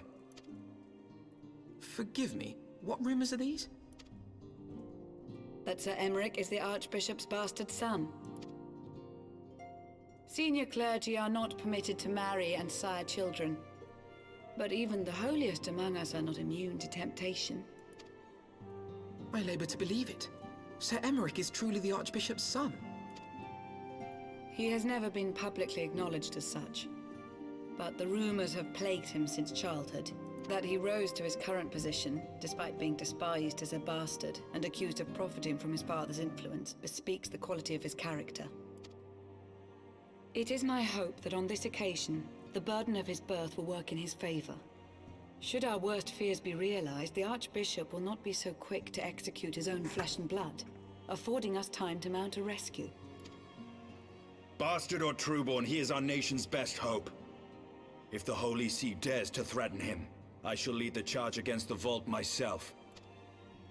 Hear, hear! The future of Ishgard rests on Sir Emeric's shoulders. I too will do mine utmost to aid his cause. Orshafon, be reasonable. A knight lives to serve, Father. To aid those in need. The people need Sir Emeric more than ever, and we may be his only hope. There is no greater calling for a knight than to save the life of his fellow man. I swear to you, on the sigil of our house, that I shall do this and make you proud.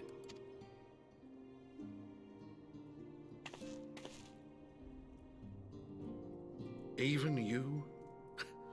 Romantic, reckless fools, the lot of you. So be it. Make your preparations. I thank you all for your support.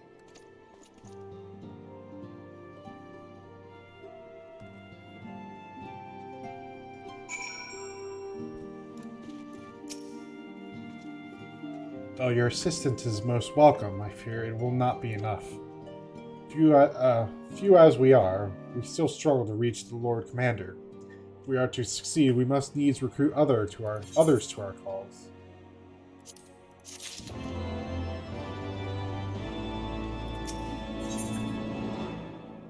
What the hell? Did I miss the pants? I mean, not the pants. The top?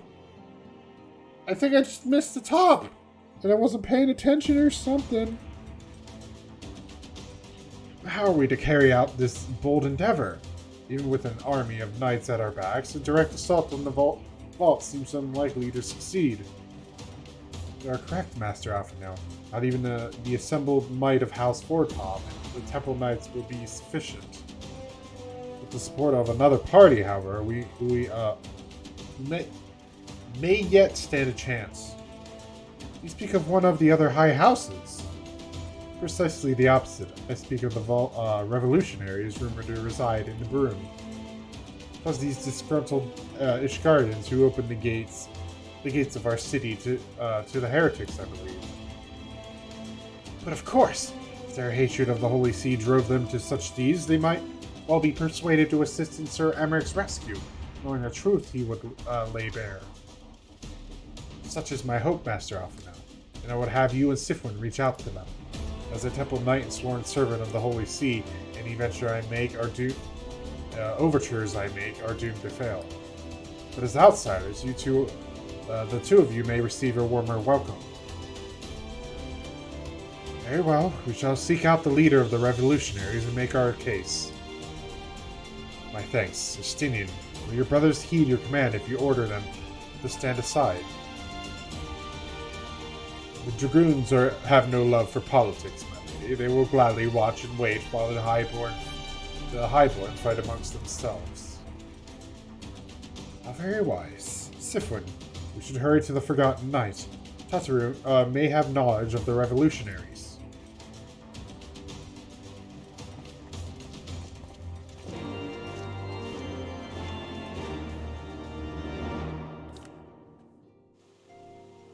Alright. Give me that recommended gear. Oh, it's ugly as sin. Oh, it's not. God damn it, I picked the wrong ones. It's always under 5. It's under 5! Oh, there's an Aether Current here. Yeah, I should probably grab that.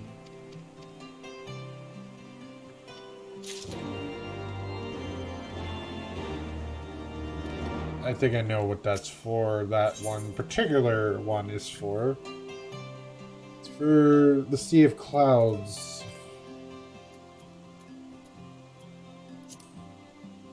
We still didn't unlock flying for that area because we only had half of it unlocked at the very start. Oh, I didn't. Well, I guess this was actually the right place, but not the right area specifically that we needed to go to first. I need to go to the Forgotten Knight, not this damn broom.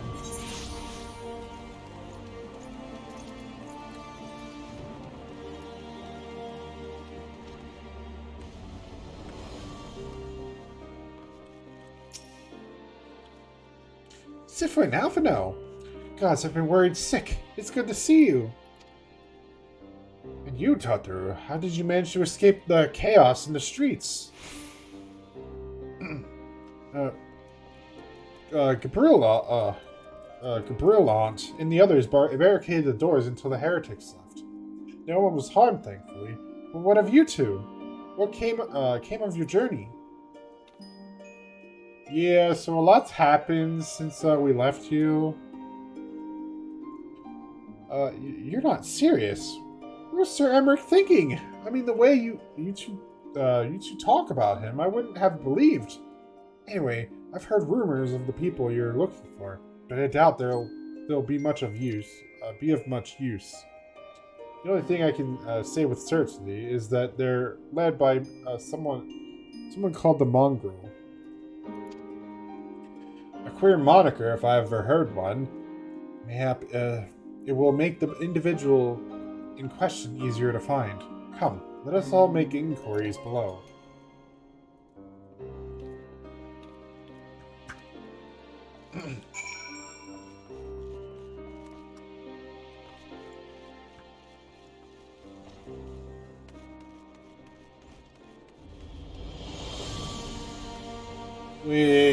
Ow, my legs. What's that? Speak up! I can't hear as well as what I used to. Ow.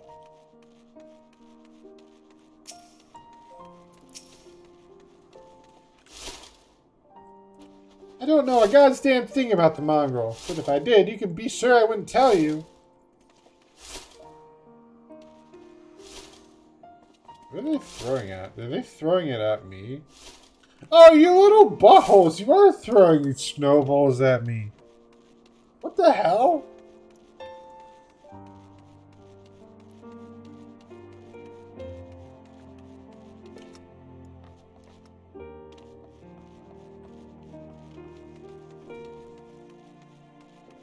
Oh. A mongrel? Not sure I catch your meaning. To a blue blood, we're all of us dogs down here.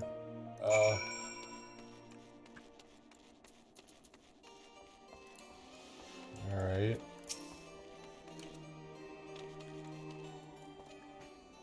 Not a single shred of information. Just as I expected, these revolutionaries would not have evaded capture for so long without the masses' complicity.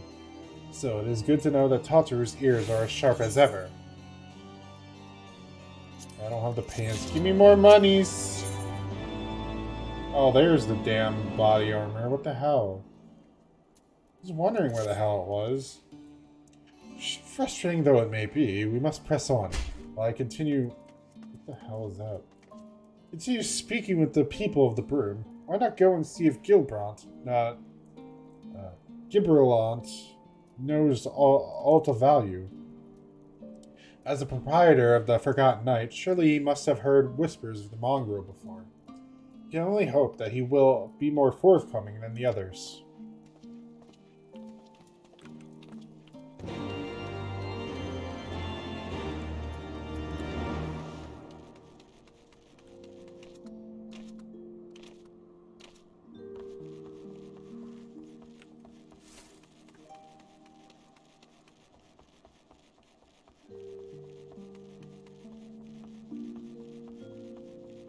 Alright. Yay, we're running back and forth. At least we're not running errands. At least not yet. You know, people long for a sympathetic ear. They need to know that it comes with tight lips. Discretion, Syphuin. That's what my customers expect. If they don't get it, then I don't get them. That being said, I'm not without my sympathies. I've heard the tales, and I know you've done right by highborn and lowborn alike. Least I can do is point you in the right direction. But to do that, I'll need you to do something for me. Speaking of the fucking devil. So happens there's a hunter in Nicosia who owes me a fair bit of coin. However, I've agreed to accept payment in fresh herbs. Go and get them for me, agreed? I had to open my fucking mouth, didn't I? God damn it. Ugh. Alright, where the... Oh no, you're not what I wanted.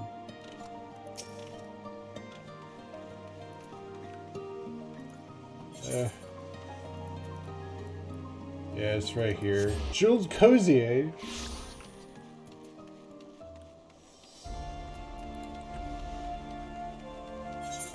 I could just buy equipment. Actually, since I'm here, I might as well repair my shit. As it definitely needs repaired. There we go.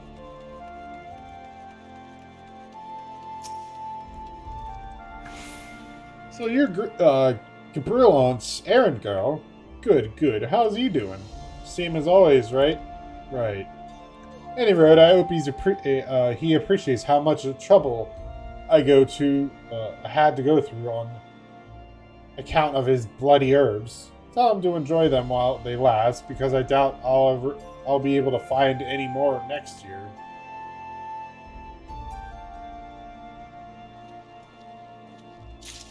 Okay, well, at least I didn't have to go get the herbs myself. That would have been even more annoying.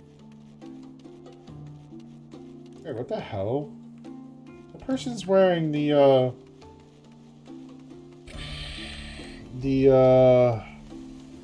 standard set for the for the retainers. Can't remember the goddamn name. Where the hell do you get that? I want to get that set, man. Unless you have to pay for it, then fuck it. I don't care. Like, pay for it in real money. I should stress. If I pay Gil or some other in-game currency, I don't care. I like that. I can go by, but if I have to pay real money for it, fuck it. I ain't getting it. It's like, nah, I'm good. Well, you gonna hand them over or not? Yeah, here they are. Aye, this ought to do. With a few other spices, I can make it just like she used to. There are a few things which stir the heart of men, like a sip of mulled wine. Share a glass with the right people, and who knows what stories they'll share. Alright.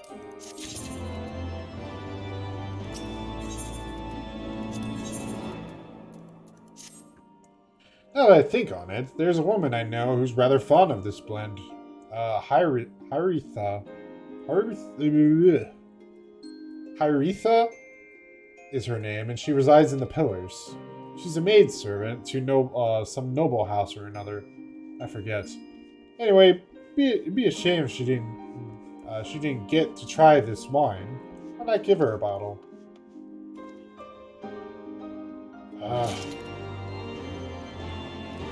Here we go with the errands and the pointless freaking filler. Yay, I love filler. Filler's so good. It makes games so engaging to play. And the most interesting thing in games is filler. It's like the best thing ever, especially ones where you just deliver shit to other people. Yay.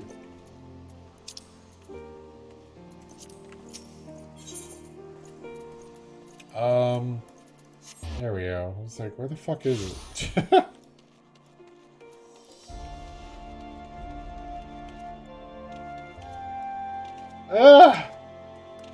Come on, the flow was so good until now. Why is it padding it out now? Yes, I'm Hyretha. Beg your pardon, but do I know you, miss? Oh, here you go. Here's your wine. I know this smell. It's the wine that girl used to prepare. Her special recipe. Must be decades since I last tasted this. Oh, the poor dear. Such a shame that she was taken in by that baron.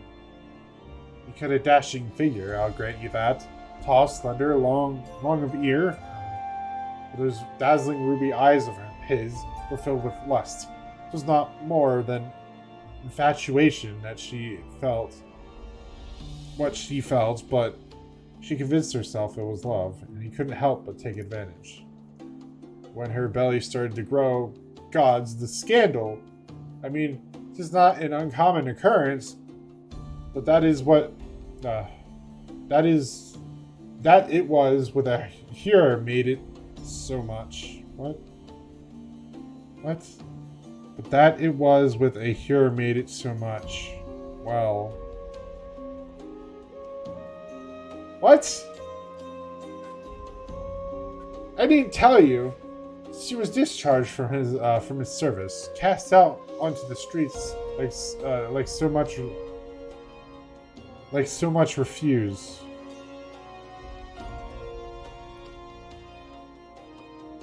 What? Can you talk normally, please? After she returned to the broom, we drifted apart. I only learned of her death years later by chance. Okay.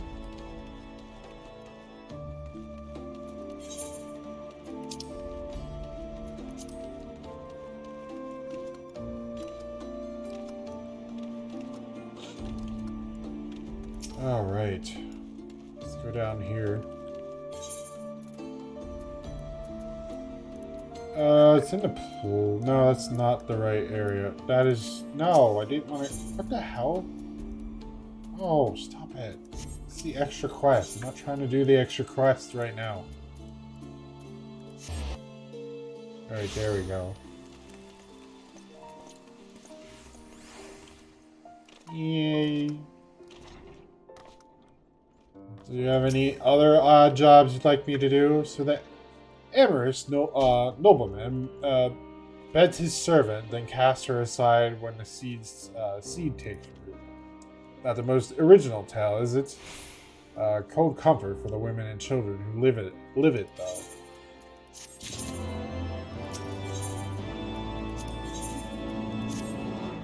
Even penitents can appreciate wine from time to time.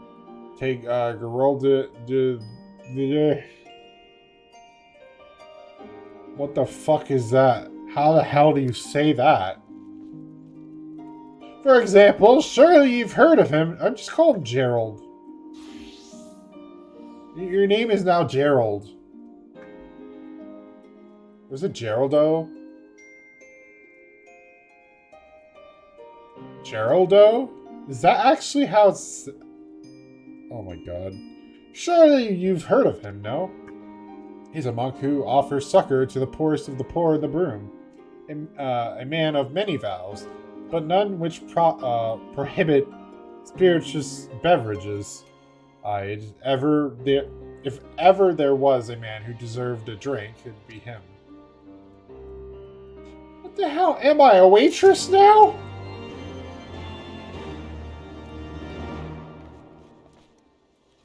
Ugh.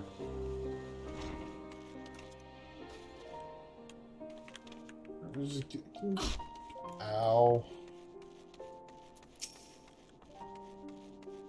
Alright, there you are.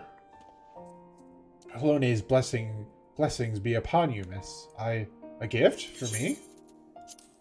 Yeah, here's some wine. The scent, how reminiscent of a wine once made by a dear old friend. May her soul rest in peace. Forsaken by her family, she toiled tirelessly to feed and clothe her child. Yet somehow she found time to help me tend to those in even worse circumstances. So compassionate she was, so full of love with her fellow man. 'Twas that love which gave her child strength to endure the scorn of the other younglings. That little girl, bless her heart, she couldn't help what she was. Eventually, she won them over. But those first few years were trying. Even more so when she had to start fending for herself. I remember days she spent standing on the walls, raven black hair flowing in the wind, staring out as if searching for her mother's face in the mists. Okay. Cool. I already know what's going on.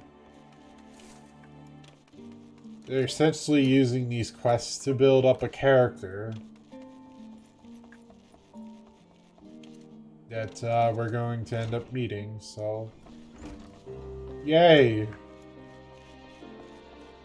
I don't know what to tell you if that was a spoiler, because it's literally thrown in your goddamn face, and if you can't read between the lines, I don't know what to say to you. Like, what the hell are you doing here?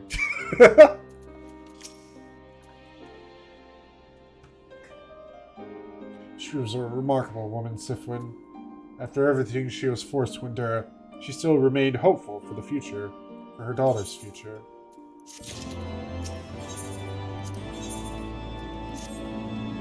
Some bonds are thicker than blood, but blood still defines us and divides us in the end.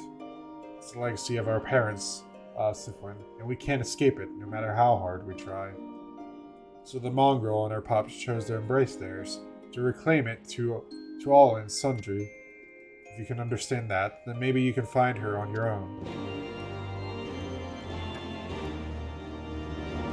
Cool, so after all that, you're like, oh, go and find him. Find this person by yourself. It's, we gave you some clues. Dark, was it black hair, or was it raven-like hair, or some shit like that? I don't know. And...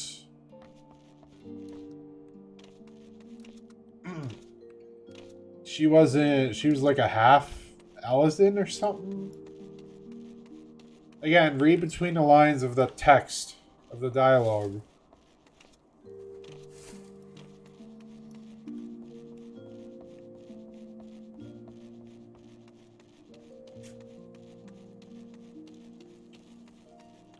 Oh. God damn it.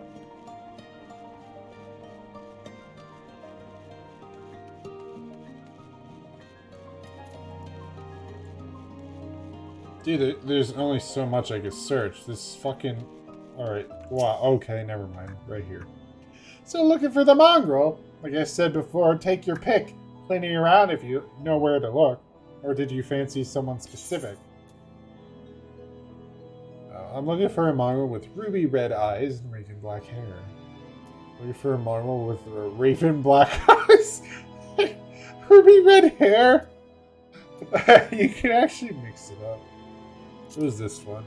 Oh, someone's got unusual tastes. Afraid I can't help you though. Won't, rather. It's bloody obvious you ain't of the broom. Did you think I'd just tell you because you asked nicely?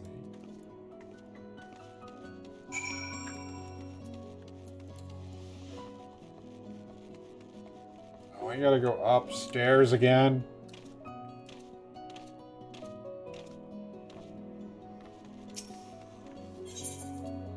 So I'll go complain to this guy like, they wouldn't tell me! You said to look on my own, and I tried. I talked to one person. Oh no, it was Alpha now. I just gotta report to Alpha now. Never mind. You made any progress, Syphuin?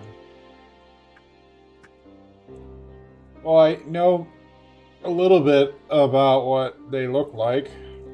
So our mongrel was born of an Elzen nobleman and a Huron maidservant. Granted, it is no location, but it is far more information than we had before. Yes, now that her striking features are known to us, mayhap we need only remain vigilant. Oh, by the way, that is a missed opportunity, man, for, like, picking your race. Like, why didn't they allow you to, like, be, like, half of a race or something? Missed opportunity, even though that would probably look a little weird with some races. Meaning I don't know how they would do that, but whatever. There must be a way we can draw the mongrel out into the open. Yeah, we should discuss this with Tataru. Speaking of which, where is Tataru? Oh, confound it. She went below to make inquiries on her own, didn't she? We must find her quickly. Syphuin, I have a premonition this is not going to end well. Tataru getting in trouble? No, you don't say.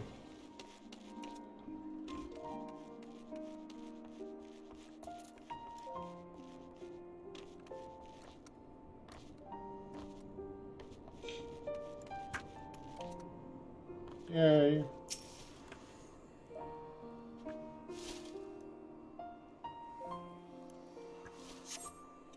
Cast your gaze over the streets below, but there is no sign of Tataru.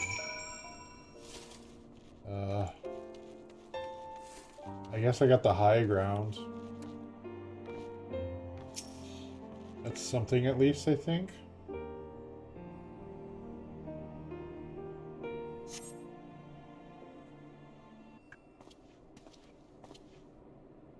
She must be around here somewhere. I take it you've had no luck either?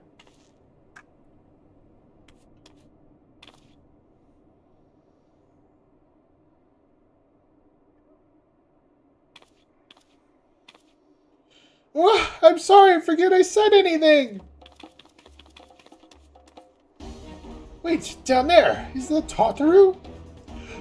Those men are chasing her! Quickly, Syphuin, after them!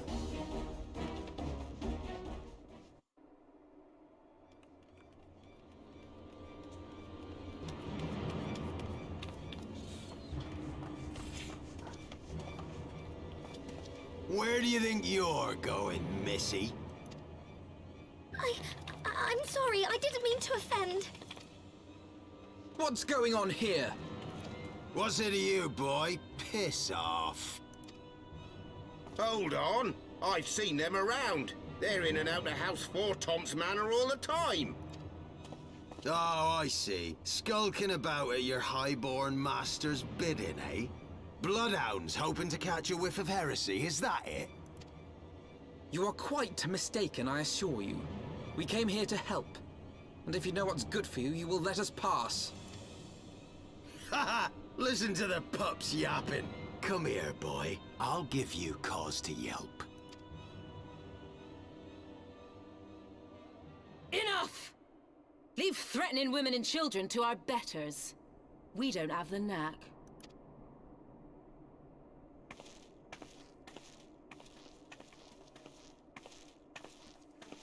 Hilda!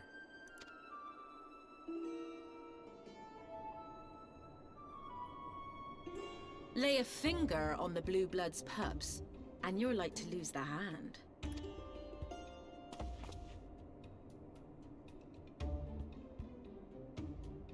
And often I get called on by glorious heroes like yourself. So tell me, what have I done to deserve you?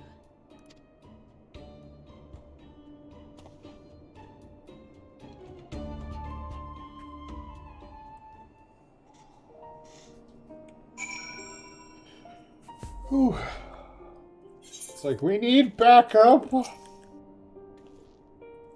Before you start, let's go somewhere a bit more private, eh? The Forgotten Knight, you say?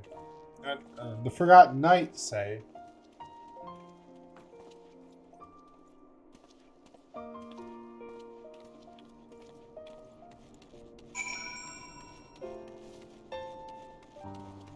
Yeah, they totally just spin around and start throwing snowballs at you. You little pricks.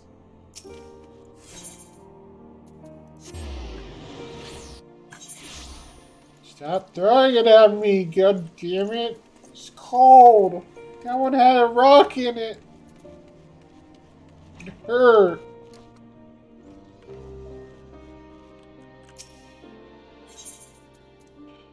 Oh, level 59. I'm not there yet. It's a max level. It's not what I actually need to be at, thankfully.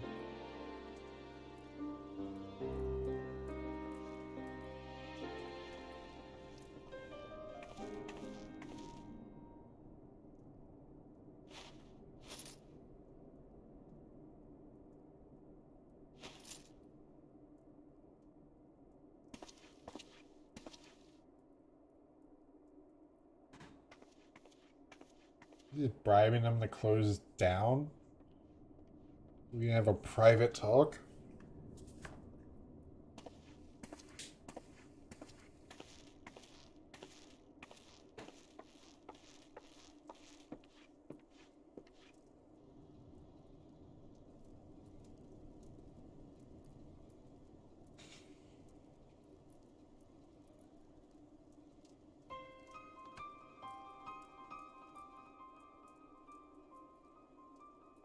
So, while you're on your way to kill Nidhogg, you stumbled on some dirty secrets that the Holy See has been hiding for centuries. Eh? What are they on about? The High Houses. And what makes a nobleman so bleeding noble? They trace their blood back to King Thordan and his Knights 12, the founders of Ishgard. But our friends here reckon we're all descended from the heroes of Eld. Highborn and lowborn alike. And so Sir Emmerich, Lord Commander of the Temple Knights, has gone to ask the Archbishop if he wouldn't mind letting everyone know. Is he simple? The old bastard will have him executed for heresy. Well, seems to me that's what the good sir wants. Seems he thinks a noble sacrifice will serve to prove his claims. We cannot stand idly by and allow Sir Emmerich to do this. Ishgard has need of him. Look, you've a good heart, I can see that. Willing to risk your neck for someone else even when his troubles ain't yours. But what's this got to do with me? If Sir Emmerich is imprisoned in the vault, we will need all the help we can muster to breach their defenses and rescue him.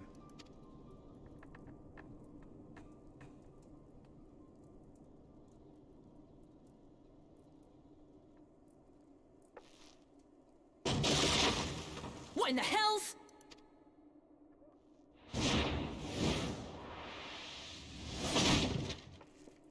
That was a very dramatic and slow-ass fall. Ah, the unmistakable scent of heresy.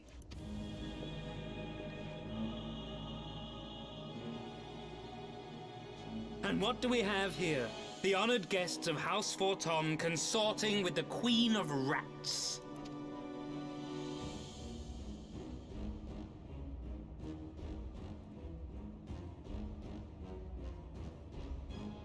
Ooh, plotting insurrection, I shouldn't wonder.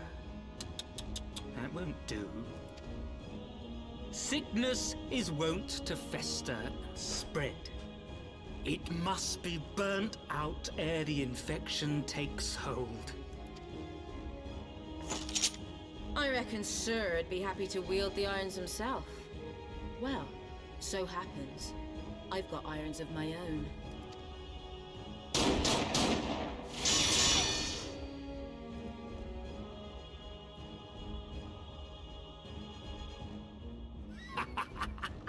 Such simple creatures, rats. Certain to attack when cornered. Let us step outside, my lady. In here your toys could hurt someone.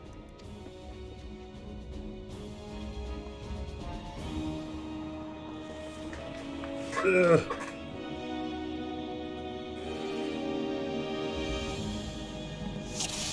Oh shit, I was not expecting it to load that fast. Shit. Oh! No, I'm not ready!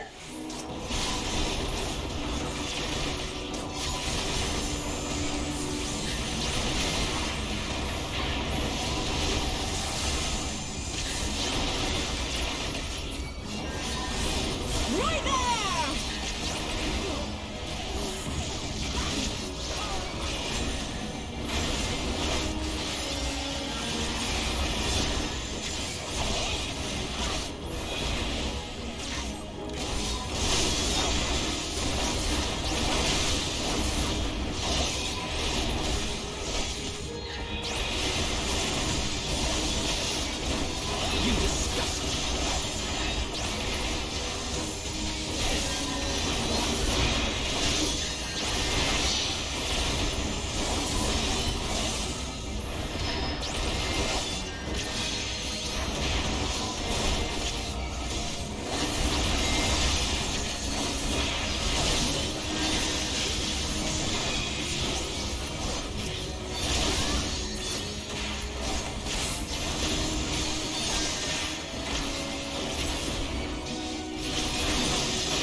What the fuck? Get the hell out of here, you and your bullshit.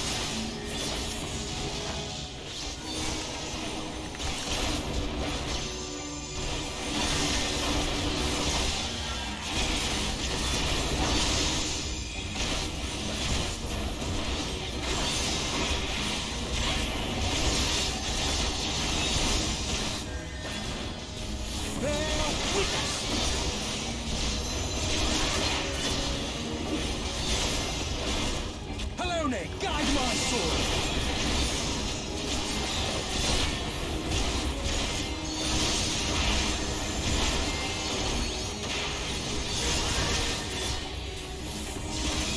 Filthy wretch!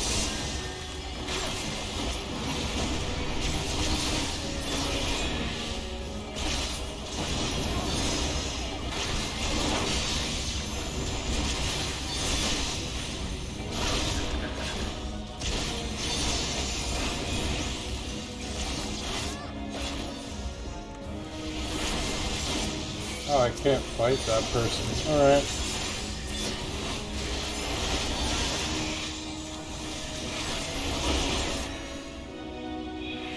Jesus Christ, man. Doctor does so much damage.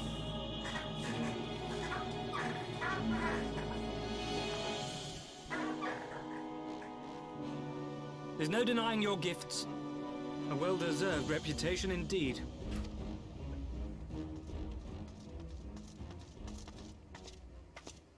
Enough!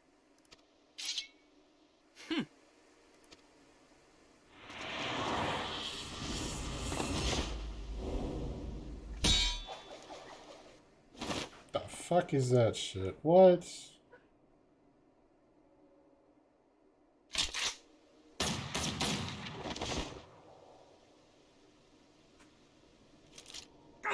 Lucky bastard. Nay, 'tis we who are lucky. Had we fought on, 'twas but a matter of time before our conflict claimed the life of an innocent bystander.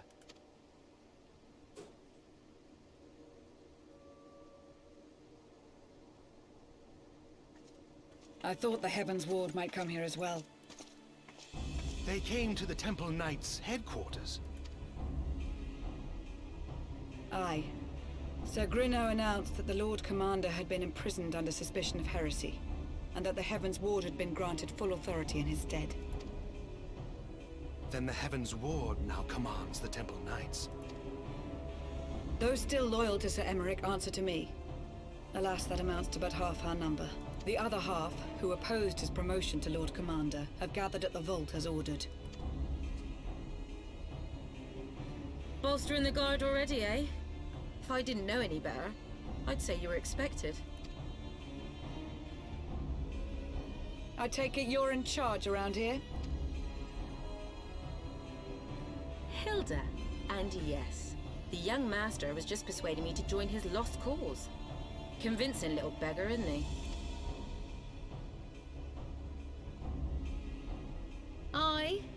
Your passion moved me. A bit. That, and the fact that we're sick of living off the leavings of our betters. If you've a mind to change things around here, then we've a mind to join you.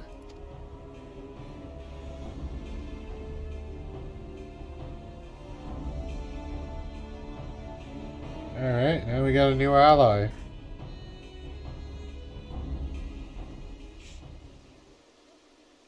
It's another character to put on the bench immediately after this expansion. I'm sorry I had to fucking say it, man.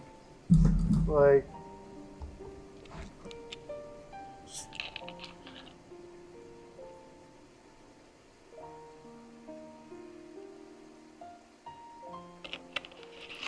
It's the truth, though.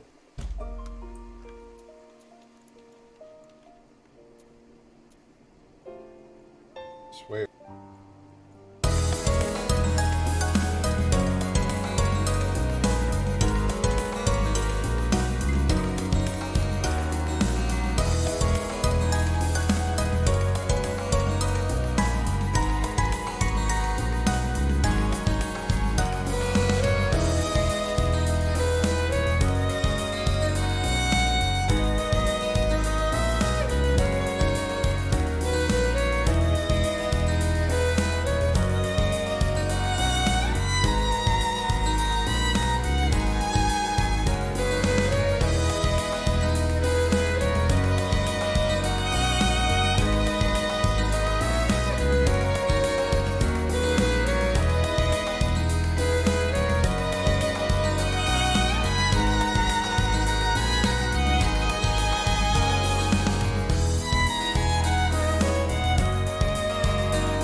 I was muted for that entire thing. Woo. Yay. Let's go. Hearken to me, everyone. We have two objectives: rescue Sir Emmerich and apprehend the Archbishop. We will therefore divide our forces into two parties. Christine and I will make ready to breach the underground jail and search for the Lord Commander. We will not move, however, until the second party has entered the vault. I speak of your party, Warrior of Light, together with Lord Harshfont and Master Alphino. For this plan to succeed, you will need to fight your way into the highest levels of the vault, even into the Archbishop's private chambers. When the Heavensward realize what you intend, they will fly to their master's side, leaving only a token force to guard the jail. Temple Knights loyal to our cause have already secured the entrance to the vault. Once you are within, you will signal to us. If all goes to plan, we shall join you with Sir Emmerich and confront the Archbishop together. Is everyone clear as to their duties? Then let us do what must needs be done.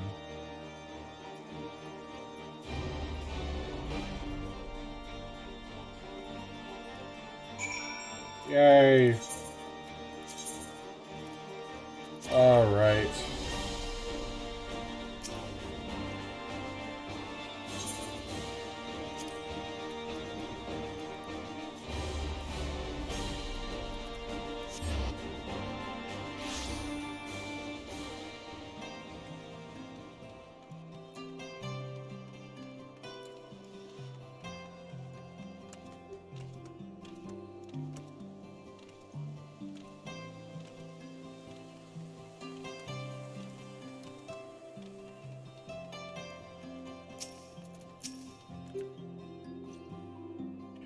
The others are in position, Mr. Syphuin.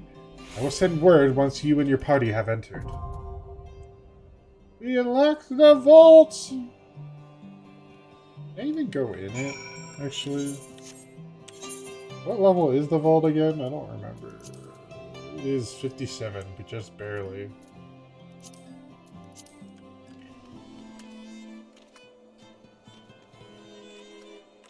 Ah, we're almost done with the expansion.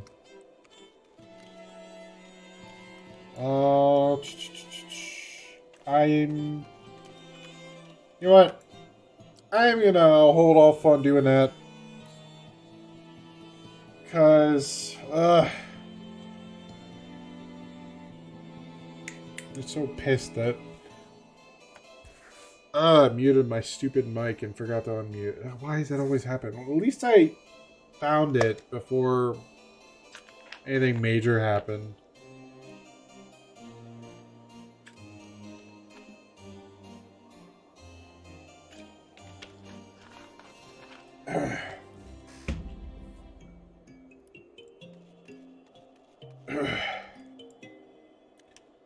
But,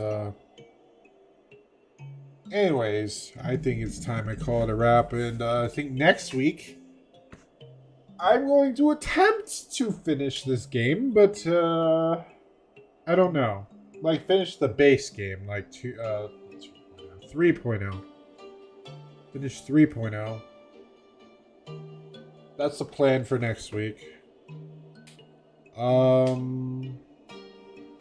I think I'll be able to do it. Yeah, Friday. Next week, relative same time. I want to say maybe not the exact same time, but around the same time as tonight. I'm definitely going to try to marathon through 3.0 because we are literally on the last legs of it. There's a couple things that I can think of that might take a while, but I think we could get through it. It's just a matter of, like, if I start before 8 o'clock. If I start before 8 o'clock, I think I should be able to knock it out by midnight.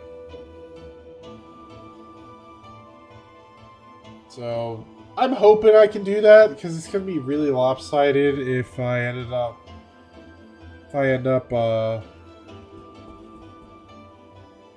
not being able to do that before midnight. That's gonna suck. But, anyways, you guys have a nice manga reading, anime watching, game playing rest of your night. See you guys. Until then,